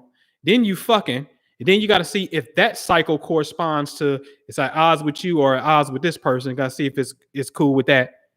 And then you got to have a marriage cycle, which is now the fourth fucking cycle. But if you two individually, because you can't control that because you're born, right? So you got your own cycles. If y'all get along, that's cool. But the next two cycles need to be the same goddamn day, and stop creating. Because once the wheel is in motion, every time something's in motion and they're at different cycles, meaning different times you put it in motion, what's gonna happen? There's gonna be a time when they line up And there's going to be a time when they don't line up. And then it's a time when they line up, and it's a time when they don't line up. And then this is called the ebbs, and it's the ups and downs of relationships. You understand what I'm saying? Because you got to be on the same cycle. Okay. And here's the kicker. Yes, you can use the science, but you can also synthesize the cycle from the plan. Today marks the day that we're going to do XYZ from this point forward. This is the new birth. This is the rebirth. You understand what I'm saying? All right. Kendra, I was on a topic earlier. It made me think of you. I was given the science of compatibility in relationships, and I was like, I think I got to come back and teach that shit. I was talking to C Money today, and like I think I got to really teach that shit and talk about that because everybody here, we're at this point when we're talking about energy. You hear it, man. It's the energy. It's the energy. But you have to understand that energy, especially light, has a polarity. Like if you look at a battery, you will have a positive and a negative. Now, this don't mean in this case it's not talking about something bad. What happens is as it filters through, it later becomes that through behavioral expressions. In the negative simply means I don't see eye to eye with that. All the vibe is, I ain't feeling your vibe, I ain't feeling your energy, is really talking about I don't see eye to eye with how you handle a situation. Okay. Now, I hope this don't go over your head, man. Let's just have some talk tonight. It's just one of those nights, so let's talk. We got to understand that as a human being, we got here via mommy and daddy. I'm going to bet that nobody here is Jesus Christ and got here through immaculate conception without the agency of a dad or a mom. I think we all have a mommy and daddy here. So let's just pay attention to this particular lesson of why we're here or how we got here. So inside of a woman, there is something called a Skene's gland. I want you to Google this. Skene's, Skenes, Skene's gland. Inside of a man, there's something called the prostate utica, or also known as the um, um, but masculine but is it the masculine vagina? All right. Let me pull it up real fast and shit. All right. So you got the Skene's gland inside of a woman. Vagina masculina, that's what it is. Okay. And inside of man, that's the old word for it's called vagina masculina. Okay. Now, inside of the man by the prostate, the vagina masculina is the dormant gland that would have became a woman had that duck chose to develop. And inside of the woman, the Skene's gland would, if that would have developed, then that would have became a penis and testicles versus ovaries and fallopian tubes. Okay. But that makes perfect sense because you come from your mama and your daddy. Okay. So you have these two energies, this dual force in you. Now, at this time, positive and negative is just simply going to represent male and female. Okay. It got nothing to do with attitude. Okay. So you got this dual energy in you, half your mama, half your daddy. Okay. So if you have two energies inside you on a gender, and I got two energies inside of me on the gender plane, that technically means we can have if we were to cross reference this, you're male to my male, you're female to my female, you're male to my female, and vice versa. There's only four ways that you can really deal with this. Okay. Four combinations of how our energy react to each other. Now, this is true because there are only four blood types in your blood. 8 if you want to put a positive or a negative to them, but it's A, then there's B, then there's O, and then there's AB. So there's four blood types, there's four chambers in your heart, and there's four lobes in your brain. You also have four directions in the external world. If you understand or start studying hemoglobin, the things that make iron, there are only four chains of hemoglobin. Okay. That's inside of your blood. Okay. Now, to give you a little bit of insight of the external universe, which is just a mirror of the internal you and I, the sun is considered to be a masculine component in space. The moon is the feminine component in space. Okay. So when you look at back to the human beings, back to four, then the family starts to duplicate itself after four. It can't go past four. It'll just duplicate. So we can just say mommy, daddy, daughter, son. Okay. Now the daughter goes off, she gets married, she becomes a mom. The son goes off, becomes married, he becomes dad, and they repeat the process. And then I become granddad. So it's just we're just going to be four. And this is the hidden thing within the sacred name of God in Hebrew in the Bible is what's known as the tetragrammaton, which is symbolized by four letters, the holy name. And this is why the high priest can only utter the holy name once a year, whatever the case may be. And it's four letters that make up this holy name, YHVH. You can go the long way and say it look like Yahweh, or it looks like Yahweh. It ain't no V, it's a W, it's Yahweh. So you say Yahweh, whatever the case may be, whatever. Okay. So the holy name is only four letters because, again, it's four blood types inside of human beings. It's four iron things that make iron and hemoglobin. And like I just said, the heart and the brain are as chambers and lobes. Okay.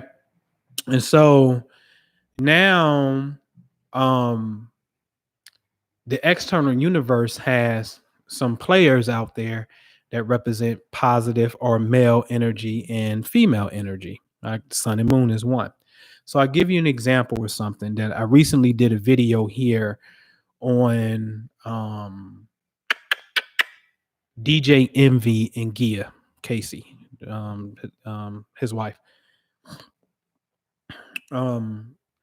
They both were born with the moon in Taurus. Okay. So she's an Aquarius, he's a Virgo. So let's look at this. An Aquarius in Virgo, and they both born on a third day. So which would mean, let's just say the third day could be, I don't know, let's say the 11 degrees Virgo, 11 degrees Aquarius, right? Virgo to Aquarius is a no-no. That energy don't vibe. Okay.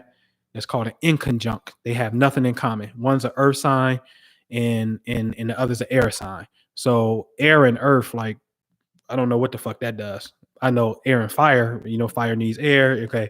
Water the earth, you water the trees and shit. I get it. But what the fuck is air on earth? Like you just blowing the earth. Like I don't get it. It don't do nothing. You know what I'm saying? Like air and water don't mix. Like, but that's how you unclog a toilet with something as radical as an air cushion creating a bubble to make the shit or whatever you got that's clogging up the toilet go. You know what I'm saying? But these energies don't mix. So technically, if the sun, hear me closely, if the sun represents the masculine aspect, cosmically speaking, and these energies don't get along, then that means that this is a negative masculine relationship, just looking at those two factors. But now let's move to another factor. They both were born with the moon in Taurus. The moon represents the feminine energy. So they have the moon in the exact same spot. So now this starts to produce compatibility because it's somebody you can fit. If the moon represents how you emotionally respond to people or things in which you feel, then that means that their feelings are the same. So this is a feminine connection. Now I want you to look closely. Do a Google image on DJ Envy and Gia Casey together. DJ Envy is not what you would consider a macho man.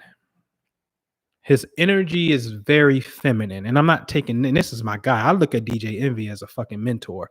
I was in Detroit a year ago in April at the real estate conference because you see my logo right here. I got real estate shit. Like, that's my guy. I'm just talking about energy. You know what I'm saying? Um, he's feminine. He has a feminine disposition about himself, which is loving, nurturing, and caring. You know what I mean? In his expression.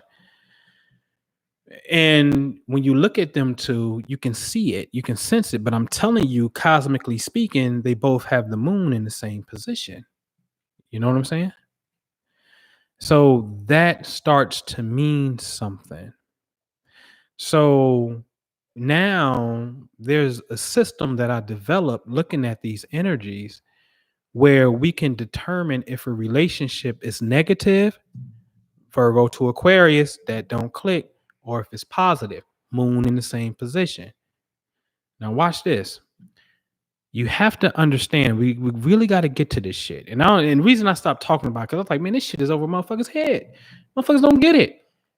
Or we ain't with the right motherfuckers. Because what I'm about to share, if you into energy, this is how you become an alchemist in relationships. Cosmic, like the cosmic couple. Gotta call this shit the cosmic couple. Okay. So the when you look at yin and yang energy, which is this female and masculine energy, okay, you're only going to produce four type of relationships, period. Now we see the four, but I'm going to tell you that it's only four relationship types that exist. Either going to have a female relationship, I call it yin channel 1, which is about love and nurturing. Then I'm going to give y'all a homework assignment, then we can do a Q&A. All right, so I'm gonna give you a homework assignment, and I gave it to some of y'all before, but now do it in a relationship. So this part you can't do, but I'm telling you this part. Either you're gonna have a yin relationship, which is about nurturing, picnics. It's very soft. It's very subtle. It's about really relating and connecting, holding, touching, breathing together type of stuff. These are exercises that you can do because that's your energy. Or you can have a yang relationship. Yang is like, I gotta go. I'm on a run. Let's go, baby. Let's get this money. Let's go. Let's sweat. Let's work out together. Rah, let's go. Then this next one is very important for heterosexual relationships, even if it's a same gender relationship. But like I use Young M.A. Young M.A., she's female, but energetically, she's male. You just got be real. She's male. And she like females. You know what I'm saying? Like, the heterosexual looking females, right? And so what I'm saying with this particular channel has to match the gender. So her female energy and I'm talking this for lack of a better word, heterosexual relationships, her female energy, the moon, is coalescing with his masculine energy, the sun. I'll give you a classic example of what this look like. Let's say you have a woman has Venus in Aries, which is Venus is feminine. If you Google keywords for Venus, you're gonna find out, let's say, females and beauty. So Venus is in Aries, but I'm an Aries and the sun is in Aries. So therefore, it's my masculine is on her feminine. Her feminine is on my masculine. We can look at it that way. Her feminine, which she is a woman, and then her cosmic principle of femininity is in the same spot where my masculine, because I'm a man, energy is in the sky. This produces synergy and relationship energy. Okay. Now, the fourth one is very key because it's a role reversal. And there's nothing wrong with this unless it's a negative relationship. What makes it negative? I told you. Let's say Aquarius to Virgo don't really click. What makes it positive? Let's say Gemini to Aquarius, that clicks. Okay. Or the same sign that can click. Okay. So this last one on a role reversal, okay, she's an Aries, but I got Venus in Aries. Now, this is real life. I do got Venus in Aries, and I love Aries women or women who have Aries energy. Why? Because it's about because I got Venus in the fire sign. Venus is in the Aries. And what is Aries? Aries is energetic, can't sit still, on the go, right? So one of my closest people is Aries. And looking at this shit and we breaking this shit down, I'm like, yo, you wonder why you can do this, and that. I got all these ideas because it's about creativity. Fire represents creativity. You see what I'm saying?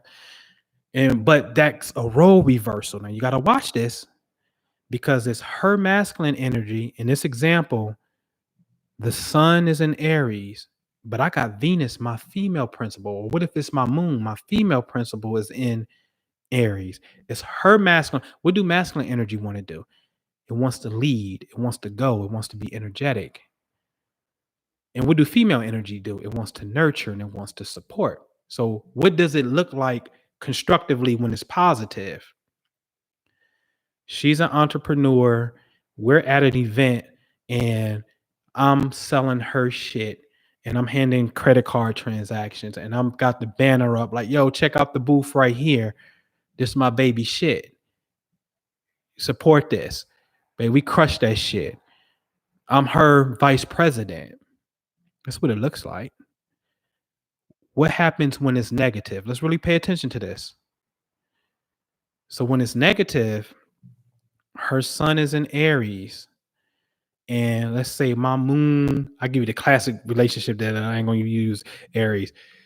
The worst relationship combination by far is Gemini and Pisces. So she's a Gemini, her sun's in Gemini, and my moon is in Pisces. Oh, this shit's going to suck. This is going to be horrible. Okay.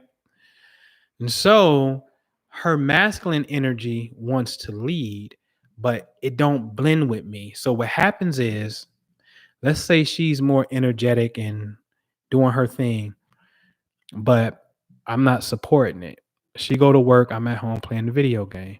Or I go to work and I come home and I just want to watch the game. And now as she got off work, she want to get into her entrepreneurial thing and do her thing and spirituality since she's a Pisces and shit. And I ain't with that shit. In fact, you need to stop working so much and spend some time with your goddamn man. Because you acting like a man. Once you cater to the house, but her energy is in, let's just say if she has more air energy or fire energy, she can have whatever energy. It can be Capricorn energy. She's on her shit and he's not, then you gonna feel like this nigga, he think I'm his mama. I gotta act like his mama. There's no respect there.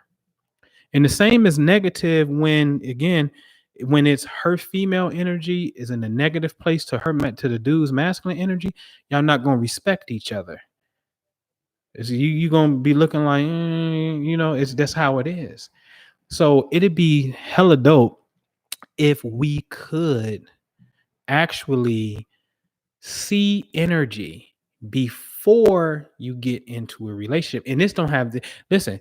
Once I tested this on me and Jew, I said, shit, I found it. Because our shit looked like a check mark.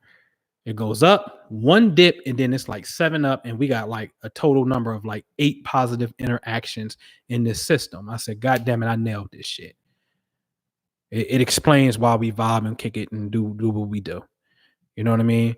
And so now you can quantify the energy, but you just got to know what you're looking at. So when I do an astro class, I'm telling you, I better get into this shit, man, because now think about it.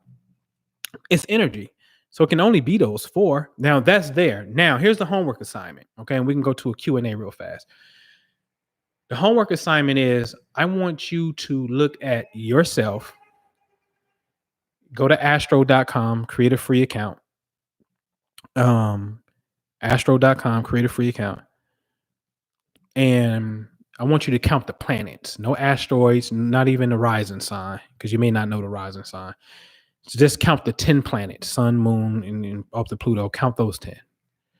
And I want you to count the element that they're in. On Astro, under the chart, it's going to tell you what is it? FAEW, fire, air, earth, water. So I want you to count how many planets you have in fire, air, and see if one of those elements have a majority. Then I want you to put in your significant other, whoever's relationship, significant other's relationship, birthday, and do the same thing under yours. And then I want you to add up both of you together and see where the most energy is. So tonight's homework assignment, if you are in a relationship, is to develop figure out what is the elemental energy signature of the relationship, since it's about energy, the elemental signature of the relationship. Because if it's fire, you're supposed to be creative and outgoing. If it's air, you're supposed to have ideas and communicate, and it blends with that fire and be outgoing. If it's water, it's supposed to be more caring and nurturing and spiritual, musical in a sense. And if it's earth, you're supposed to be getting paper, right? Not that you can't get paper doing nothing else, but you got to have some earthly things. Okay. If it's negative, then you don't know the science of the negative yet. Unless you piece together what I said, you should be able to figure it out. But you can add those up and see the energetic signatures, because each of these energies means something. Now, something you got to pay attention to patterns, right? So, say for example, a person, because we're only counting 10 planets, they have 3 in fire, 4 in air, no in earth, and 3 in water. So it's 3, 4, 0, 3, which is 10. So air has 4. Okay. Now, let's say another person has 3 in fire, 5 in air, 1 in earth, 1 in water. Okay. So now this person is also predominantly air too. This is interesting because energetically, and hear me closely, energetically speaking, you as an individual got majority air, but what a coincidence. I got majority air too. So guess what? We should click because we have majority of the same type of energy. Again, what is air? Ideas, communication. Let's talk. Let's write books. Let's speak. Let's do videos. Let's do our shit. Let's put it into motion. Right? Now, but what happens if majority of your energy is water, but you just got, let's just say, 2 things in air, but majority of your energy is water. But I got all of this air over here. And then when we add us up together, the relationship has more air. What do that mean? Energetically, the relationship mirrors me because I have this overabundance in air and you just got 1 or 2 things in there. But I got so much that it made the count go higher. So it overrode the 4 that you have in water. Now the relationship, what? Mirrors me. So technically, in a sense, energetically, I could be the energetic leader of the relationship. When I say leader, every relationship for the most part will have like a head of a household. It ain't necessarily mean more money. I'm just talking about one leads and one nurtures in a sense. Very rarely you can find balance where it's even Steven. That happens. Okay. So my point is you can start to see some dope patterns where you be like, this relationship morphs into me, or this relationship morphs into your partner. Right. And so I wanted to share that with you real fast. All right. So, and that's a whole nother conversation, but I just had to because that was something that was on my head. All right. So anyway, any questions, man? Any questions? I'm not necessarily doing no chart stuff today. But yeah, any questions, any comments on anything that was said? I think the old man need to use the bathroom real fast. And you get old, you gotta start using the bathroom when you've been speaking for 2 hours, right? But yeah, any questions or comments? Y'all gotta really get into these memberships that we have going on. Like we don't really do a lot of public stuff. Maybe we should. But it's not about the showboat. Like, see, the thing about me and Minister Jew and why you don't see a lot of public stuff, and I'm starting just with the hip hop astrology podcast thing of just educating people on that. But the nook is like the real work that we doing, our investment opportunities with real estate and stuff like that. You know what I mean? These are in our private memberships. You know what I mean? The Imagination Guru memberships, and the Prosperity Investment Group membership. You know what I mean? So you the cream of what we doing. Like we got book club. been like, studying a book. And tomorrow night at 9 o'clock, we're gonna be on the call doing a book club review because it's important that we do certain things and whatnot. So yeah, really got to get with us in these memberships, man, and really apply this data. Um, and I'm gonna share something with y'all. I'm gonna answer this question. Um, do Sagittarius and Scorpio click? They can. They next door neighbors, so they can. I'm very I should do Jay-Z and Puff. Yeah, they was born in the same year and they both got Saturn in Taurus, which now you ain't gonna tell me Saturn is denial and Taurus is money. These niggas is billionaires. So and I got a whole thing on billionaire astrology when I study billionaires, and there's a pattern to billionaires too. Cosmically speaking, there is a pattern to becoming a billionaire. And you need to know if you got, and I'm gonna do a video on Meek Mill. This nigga, Meek Mill has the potential to be the richest person we ever seen. Ever. Ever. I don't know what this nigga gonna do, but if he like, and it's funny because you start to see him hanging with billionaires, Mike Rubin, then he was with Jamie Dimon, the CEO of JP Morgan. He like billionaire talk. Meek Mill is a cosmic fucking phenomenon when it comes to money. And I'm gonna do a video on him. I may do it tomorrow. In fact, I said he was next, so I'm gonna do Meek Mill tomorrow and show you why this nigga it has the potential to be one of the best, biggest, successful people we ever seen. So yeah, I'm a fan of Neighbors because the solar system is about cosmic gang banging, and two signs to your left and two signs to your right, in my opinion, are the most compatible people with you, especially when it deals with the rotation of Venus and Mercury, which is Mercury is the mind and Venus is relationships. Once you go to the third sign over either direction, these people now square you and they come at you sideways. This is on the wall clock 12 and 9 o'clock or 12 and 3 o'clock. That Virgo, I'm sorry, that Pisces at 12 o'clock and Gemini energy at 3 o'clock. These energies don't get along because on the wall clock, 12 o'clock Pisces sees life on a vertical and 3 o'clock sees life on a horizontal. And so they just can't get the shit together. So once you go to the third sign over represents the other side. They're the gatekeeper, and that's why they trip on you. Because once you go to the other side, you set trip. You on the other side, homie, for real. And there's two people on the other side that get along with you.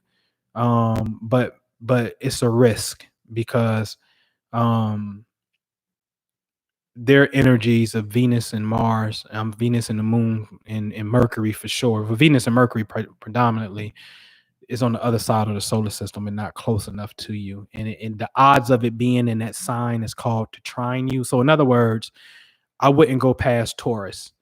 Um, Once I get to Taurus, I can potentially have some friction. Then it's Gemini after Taurus. Now, me and Gemini, we click, but Gemini is just this because it's an air sign. But that Gemini energy got to be all Gemini. The way Venus operates, Venus is either in the same sign or it's about one sign up or one sign back. And if it's Venus and Taurus, that shit don't click with my Aquarian energy. You see what I'm saying? Although I click with Gemini, but I don't click with that part. You see, so that's why I say you run the risk because they're on the other side. So the signs that's two signs next to you is a supportive sign, and one sign next to you is a supportive sign. So you got the cosmos be gang banging, man. So you got to represent your side, man, for real. Yo. And so yeah. And so yeah. So I was gonna share something with y'all real fast.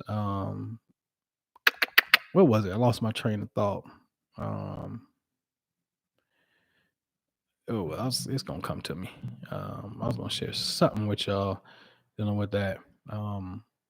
But the planets in Capricorn is scary. We can't ignore that. What's going on?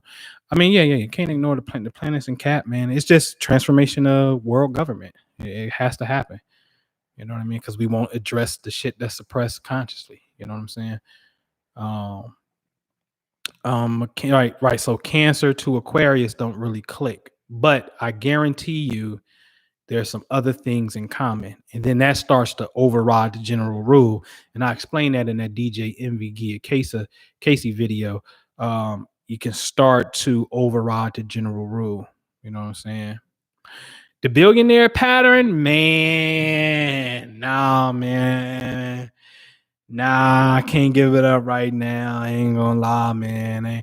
I got a logo made for it and everything. I got the domain, billionaire astrology and everything, man. I can't get that one up, man. I can't give it up, man. Y'all never get it because it's not about the zodiac sign. It's something else that takes place. You gotta do the study, man. You gotta do the study, man. You gotta do the study, man. You gotta do the study. I can't get that one up, man.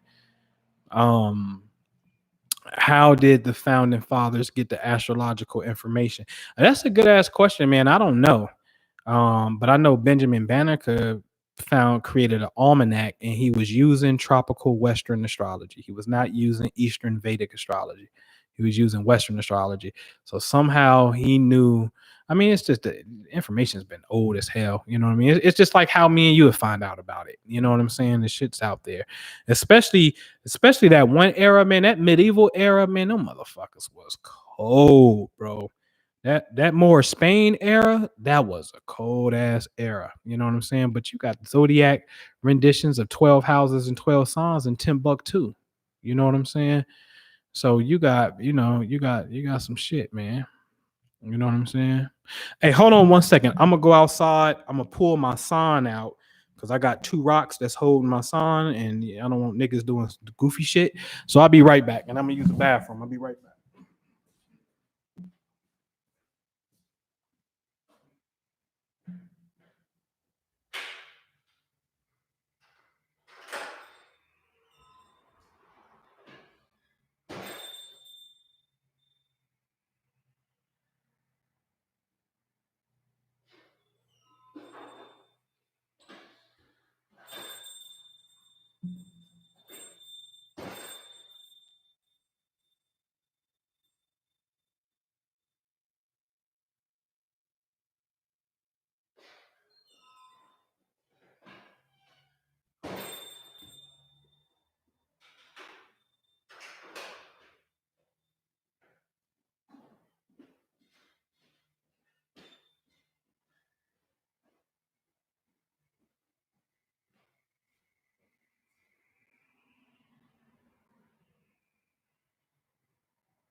You. All right. My bad, man. Old man had to do some things. Yeah. Um, so I got an A-frame that be outside on the sidewalk, and it say "We buy houses," and it's an arrow that's pointing to the office. So you're supposed to fill it up with sand. So that A-frame, that sidewalk A-frame, I put two rocks up against it, so when the wind blow, it won't collapse and fall down. And so I don't like leaving the sign out at night because these two big ass rocks up under it, and I got nothing but glass windows. It's just common sense. So I wanted to bring the sign in and bring the rocks in. You know what I'm saying? Scorpio to Aries, not necessarily a fan unless it has some other supporting energy that you can see. You know what I mean? But I'm not necessarily a fan of that combination. Um, Tropical, man. I'm telling you, Rudy. Sorry, man. Benjamin Banneker. When you go look at his almanac, he was using tropical astrology, man. Sorry, man. So it's because tropical astrology compensates The 23-degree difference between the two systems is because the Earth is tilted at 23 degrees. So what you think you see in real time, it can't be true because we know you can't believe what you see with the naked eye. The moon don't change phases. Like the moon is forever the moon. It don't change sizes. It's the angle of the light. So therefore, it's an illusion. So we can't believe what we see with the naked eye and whatnot. But it's still, that part is accurate because the bodies and spaces are the same. You know what I'm saying? So it'd be accurate. Let me see. Did I miss something here when I went up? Scorpio to Aries. Oh, all right. All right. Yeah. Okay. I'm cool. I'm caught up. All right. Yeah. Yeah. Yeah. I'm a fan of tropical, man. I'm not gonna say, yeah. I ain't gonna lie. I'll say it. I'll say more accurate. Um, but here's why the others are accurate. You got to hear me close on these two systems.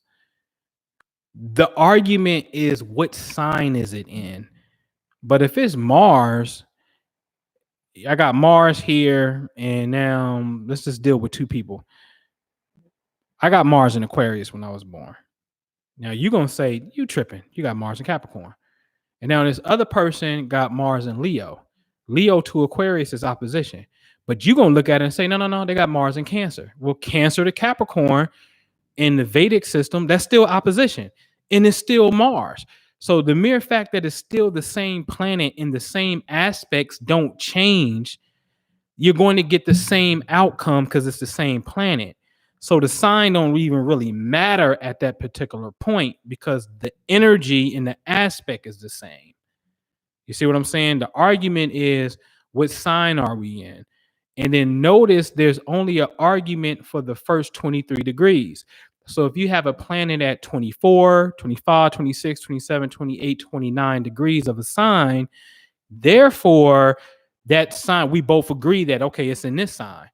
So we argue over the first 23 degrees. You see what I'm saying? So this is why both systems will be right and they can make predictions because the planetary energy is the same. We just arguing about what sign. But I can look at, I think a classic example would be like, man, see, I'm a late Aquarius. So you can reduce me down 23 degrees. I still be an Aquarius, right? Because I'm a late Aquarius. You can look at Jew. You can say that nigga a Taurus. Man, that nigga ain't no Taurus. That nigga Gemini all day. You would not sell me that he's a Taurus. You know what I'm saying? So I'm gonna say tropical, man. Yeah, for sure. While my mate and I balance each other, he's 3, 2, 1, 4. I'm 1, 2, 3, 4. So wow. Well, water. So water is y'all overwhelming majority, right? So you have 4, and you have 4. Yeah. So yeah.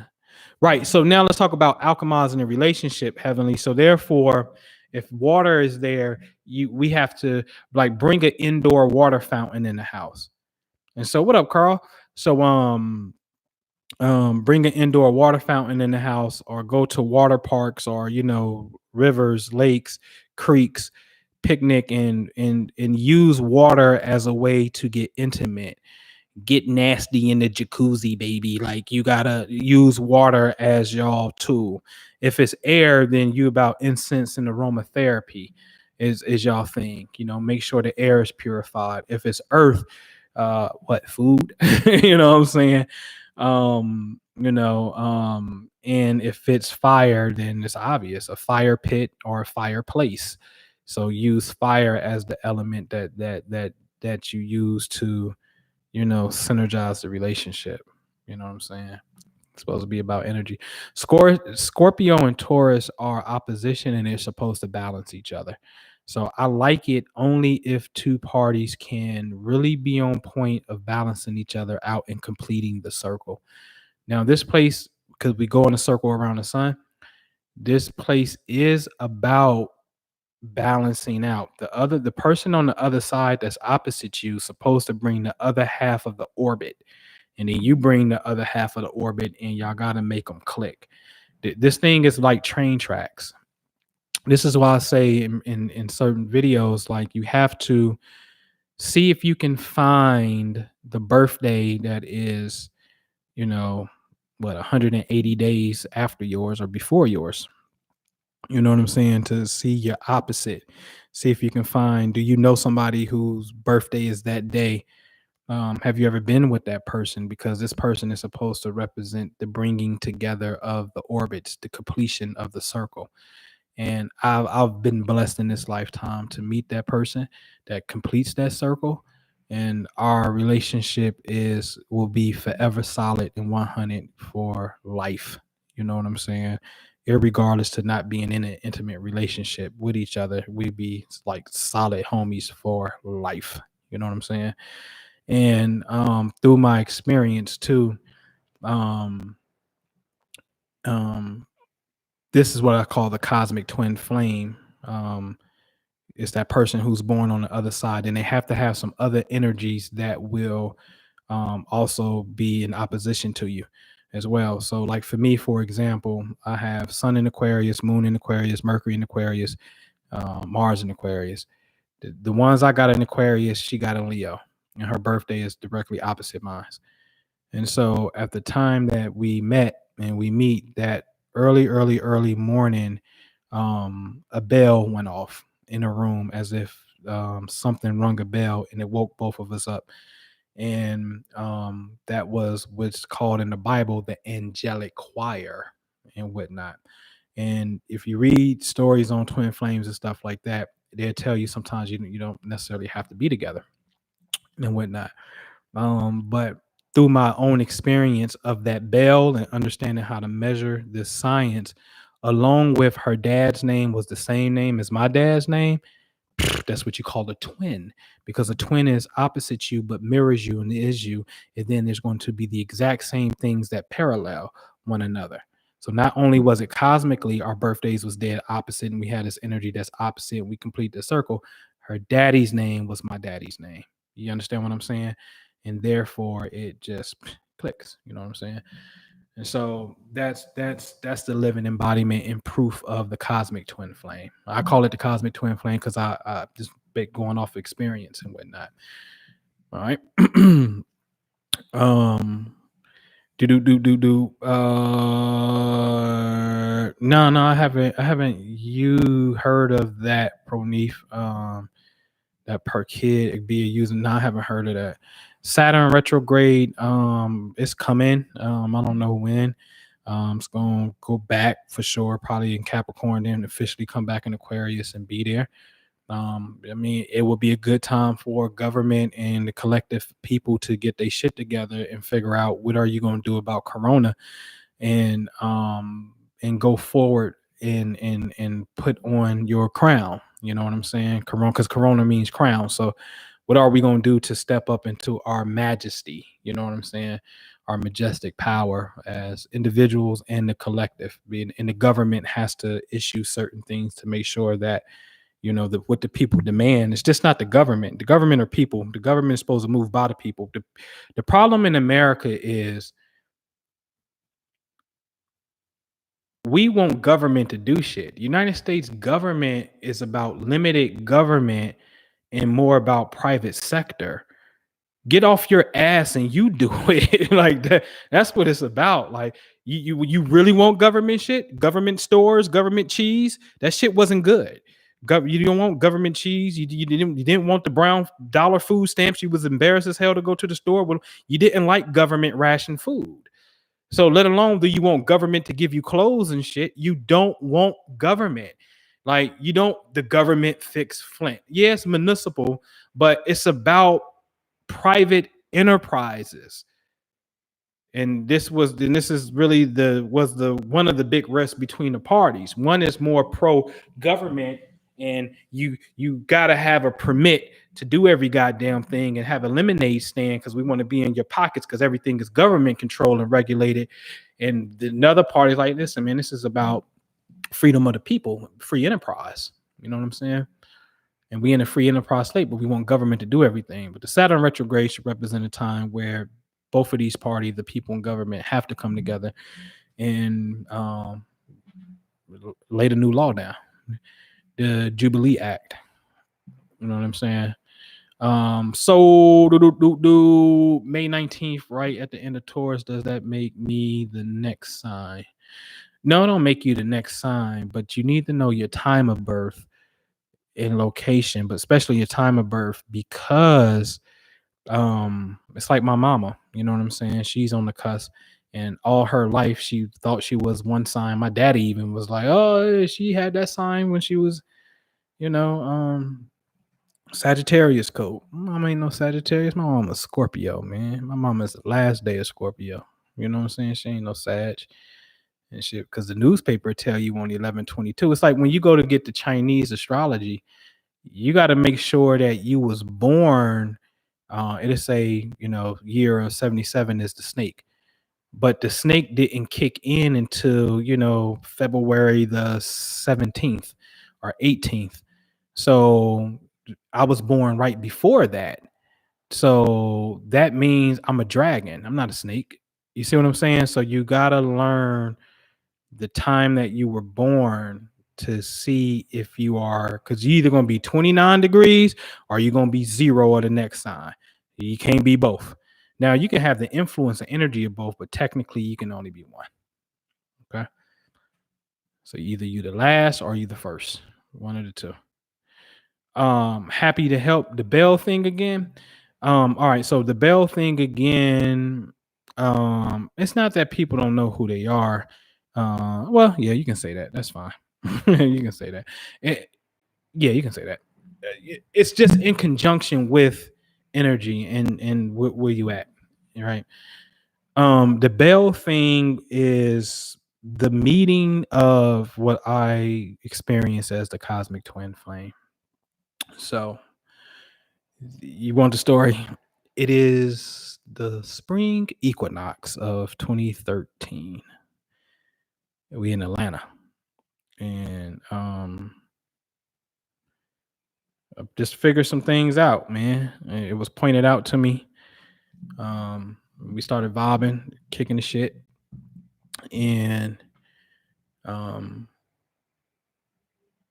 that morning we was asleep, and a bell rung, and it was loud. It was like bing. It wasn't like it wasn't and it was a bell. It was like ding, and both of us woke up and looked. And I remember she was asleep, but she's like, how you wake up and you sleep and you go right back to sleep, and she was like, "What the fuck?" And went right back to sleep. Right? It was funny as shit. They're like, "What the fuck?" And went to sleep and shit. And later, when I, piecing together, looking at the chart information, and it's like, oh, wait a minute, the chart is opposite, meaning I'm an Aquarius, 28 degrees Aquarius, 2759 technically. She's a 28 degree Leo.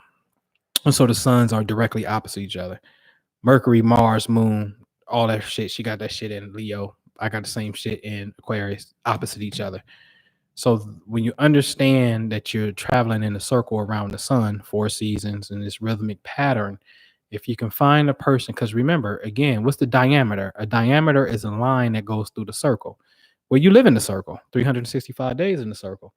And so when you draw a line through the circle there from your birthday, there's somebody 6 months later that's directly opposite you. Okay. It's best to really understand it zodiacally, know your sun sign degree, and then figure out, like, I'm a 27 degree, 59-minute Aquarius. When is the sun 28 degrees Leo? Okay. Well, 28 degrees Leo is the last 2 days of Leo. Okay. Because it's only, 30 degrees, and it's not 1 through 30, it's 0 through 29. So it's so now figure that out. Okay, cool. Now all our energies are opposite, which means the completion of the circle has happened. So therefore, since the completion of the circle has happened, the angelic choir made a bell go off to symbolize an awakening or some form of confirmation. And then, like I said, in her physical life, her father's name is the same name as my father's name. We share the same dad's name. So that's the twin. So it was like, okay, that's how that works. You know what I'm saying? So all right. um yeah, Jordan, you gotta know your specs, and I don't do them live and put people's time in. Wait, October 31st though. Yeah. Capricorn and Leo, interesting. Could work. They don't mix, but it could work. Got to be ambition, both of them. Capricorn ambition, Leo's ambition as well. It could, but typically it don't go. But that could do. That's not one of the ones I'm like real strong against, but that could go, especially if it has other supporting factors. So the 13th sign, Ophiuchus. Me personally, I don't subscribe to the 13th sign. Um, Simply because, again, if I look at zodiac records in Timbuktu, I see 12. I go get the Islamic literature of the medieval time, which is, I think, the dopest era of astronomy ever. I see 12. 13 really deals with the moon when you making it fit inside of a 12-year system. So I never saw 13 as the 12 signs. But here's the key. You have a right to divide your calendar up any way you want to. You can have 13 months of 20-day month periods, and then that's going to be your 13th sign. And right. You can divide it any way you wanna. Um, I've seen it's so much emphasis on 12.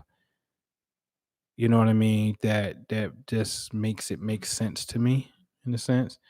And plus, Ophiuchus constellation, if you go look at this called the zodiac of Dendera, which is a Egyptian zodiac wheel. If you look closely between the scales and Scorpio, or Scorpio and Sag and whatnot, when you see Ophiuchus, um, that's the boat of Ra, and it sits above the zodiac belt. So Ophiuchus constellation sits a little north of the ecliptic. The ecliptic is known as the zodiac belt. And Ophiuchus is really the counterpart or the sign that is opposite Orion. Okay. So those two really are the pair. And again, Orion sits north of the zodiac belt, dealing with, Taurus and whatnot, over in that region. And so even in Dendera, you can see it. Like the boat of Ra, which is Ophiuchus, the man on the snake boat, that it don't fit in the same Cancer, Scorpio, Libra scales. They don't fit in that circle of signs. It sits more situated northern. Okay. So Capricorn compatibility to me, I think, will be, again, it could be next door to you. So I'm really looking at this thing 2 doors next to you. So you can go Aquarius and Pisces, or you could go Sagittarius and Scorpio.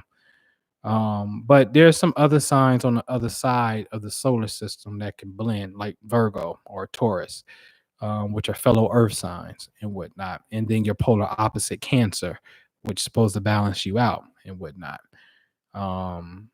But if it's more on a closer side, then it's 2 signs up, 2 signs back. And I think it's going to be way more compatible because you see y'all on the same side of the solar system, so y'all see shit the same way. And the likelihood of y'all having things in the exact same spot is going to guarantee you see shit the same way. Okay. But again, there's exception to the rules for sure. What if 2 people personal planets are opposite but rules the same planet? Like her Venus in Libra, my Venus in Taurus. Same with Mars. Her Mars is in Scorpio. My Mars is in Aries, right? Um, you want to deal with the relationship from Venus to Venus, or Venus to these other planets that you may have. Um, and that's what it's all about. The aspects is what denotes positive or negative energy. That's the key. So squares is good, and oppositions is, I mean, squares is challenging, oppositions is challenging. So that's what it's about. It's about, you know what I'm saying? The aspects. So whether they're in their ruling sign or not, when they're in their ruling sign, it means that energy is stronger and it should come out more easier. And then, you know what I mean? So that's what that is. You know what I'm saying? All right. Libra and Leo, I like it. They two signs over. Libra clingy ass for relationships. Leo clingy attention seeking ass. Love and romance, lovey dovey. This freaking works. Leo is the love, romance, fun, romantic, and Libra is I want to get married energy. So that works. They compatible by fire and air, two signs over. I like it.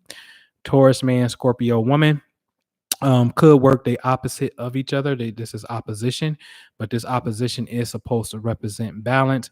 But oftentimes, this opposition it be just that it's a conflict because they see Earth this, the world this way, and you see it completely the other way. And I was playing with, really looking at this. What makes people incompatibility by these aspects? Because we like, are you trying to get to me? Because I'm looking at you. So look at a wall clock, 3 and 9 o'clock. I'm at 3 o'clock. I see the world. I'm trying to get to 9 o'clock. 9 o'clock. Hey, I see the world. I'm trying to get to 3 o'clock. Are you really trying to get to me? Because I'm trying to get to you. So why are we beefing? So you ain't trying to get to me. Like, what is this thing really about? So again, when you understand the solar system, imagine the wall clock is our solar system because it is, and in the middle of the wall clock is the sun. And what happens is when you're dealing with people on the other side, you can't see those other six signs because the light of the sun is blocking it out. You can't see over there. You're blinded. You cannot see past the square. This is why there's only six signs visible at all times. So from the east, south, and west are six signs. The other six signs, the earth hasn't turned into them for them to appear to be rising. So you don't see the other six. You only see six up at a time, and then they start to rotate slowly but surely. So even in the diagram of a circle and the sun in the middle, the light of the sun you can't see on the other side. You see what I'm saying? So it's like we blindly crashing into each other is what's happening. I would like to think we could be intelligent enough to put a goal in the middle so we don't clash, and let's meet in the middle ground and figure out what the hell are we trying to build. But energetic wise, it often just be a conflict. All right. My Virgo sun and his Aries sun together 20 years, right? So and I bet you there's something else that supports it. I guarantee it. I guarantee it. The same something. Mars in the same spot, or his Mars is on her moon. Like those things start to add up. Like, oh, okay, you override the general rule. You know what I'm saying? Libra and Taurus, not necessarily. Not necessarily a go, but it's not hard because they're both ruled by the planet Venus. Oh, god damn it, that's what it was, Valerie. You triggered it. Thank you. And I'm gonna get out of here with this one, man. It's 10:30. I can do this all day, but I gotta wake up in the morning and get back on this real estate. So I wrote ebook that we have in the Family Wealth Club, right? And it's called the 25 Homophones of Love and Marriage. Now you got to really pay attention to this thing because we use love in our love lives. We use financial terms to express endearment, like trust and security and partnerships and bond and consideration and appreciation and things like that. These are financial terms. And Valerie triggered it because she asked about Taurus and Libra. Now, Venus rules Taurus and Venus rules Libra, but Taurus and Libra is said to be a no-go. They don't really mix. And that's interesting because one, it's marriage, but the other is finance. And what the fuck you mean money and finances don't mix? What the fuck is that? Like, but that happens in real life. It's like sometimes you can't even have a money conversation with your significant other because it's going to be a fight because both people really, or one person is really frustrated. Both people could be frustrated about the finances or whatever. But when you start looking at these terms of a partnership, like that's a business entity. You know what I'm saying? Trust. And really look at this, man. Trust is defined as an arrangement whereby a person holds property as its nominal owner for the good of one or more beneficiaries. So, in the financial world, real estate world as well, a trust is something that is set up for you, the individuals, that is going to preserve and be passed on to the next generation. But trust in a relationship is, just don't do no foul shit that I consider foul, vice versa. But really looking at these terms, like we're supposed to not only just not do foul shit, but we're supposed to build something together that is going to be of benefit for the next generation. It's deeper than, yo, can I trust you? But it starts there for sure, right? But it's supposed to go to a whole nother generation. You know what I mean? Bond. You want that bond with somebody, right? A bond is a certificate issued by the government or a public company promising to repay borrowed money at a fixed rate of interest at a specific time or specified time. Usually, when it's a government bond, they can pretty much guarantee you the money. The bond is like a guarantee, but since it's such a guarantee, it's low yielding, meaning this interest that it's going to pay you is really low. But look at the relationship factor of what we saying the bond is. Like in the bond, we saying, hey, come together and we got this connection. But this connection is supposed to produce some positive benefit for us. Guaranteed positive, because a bond ain't like a stock. A bond is, no, I'm guaranteed paying this shit. You see what I'm saying? So our bond is supposed to guarantee a future payment that's going to benefit us and boost us. So, these things are important to really understand, that we use these financial terms to express our emotional words of endearment. All right. So I'm gonna get out of here, man. I appreciate you. Yeah. Cancer can go same energy. Virgo, Scorpio. I like it. They're next door to each other. That's the healers. Those two are the master healers of the zodiac. Virgo and Scorpio. These two can produce a very nice healing oasis for sure. All right. Getting better. Rocky. I also know another couple. Sway. Yeah. Okay. All right. What up, Zigzagger, man? You just got in here, man. But I appreciate y'all. Click the subscribe button, man. Visit us, man. Hit up Jew, theimaginationguru.com. Robert, what up, bro? We got to get together and do cash flow tomorrow, Rob. So be looking for me. And get at me, man. Theprosperityinvestmentgroup.com. Join us, man. Family Wealth Club. We doing deals. You're about to see some new deals come up. You see piece of the board, but we got some deals coming. Real estate, far as single family homes, apartments, things that you can do and jump into this thing, and let's put our bread together and let's make it happen. All right. So thanks for coming through again. Subscribe, share with a friend, thumbs up if you haven't already, so this can get out there, man. Appreciate you. See you on the next one. All right. Peace.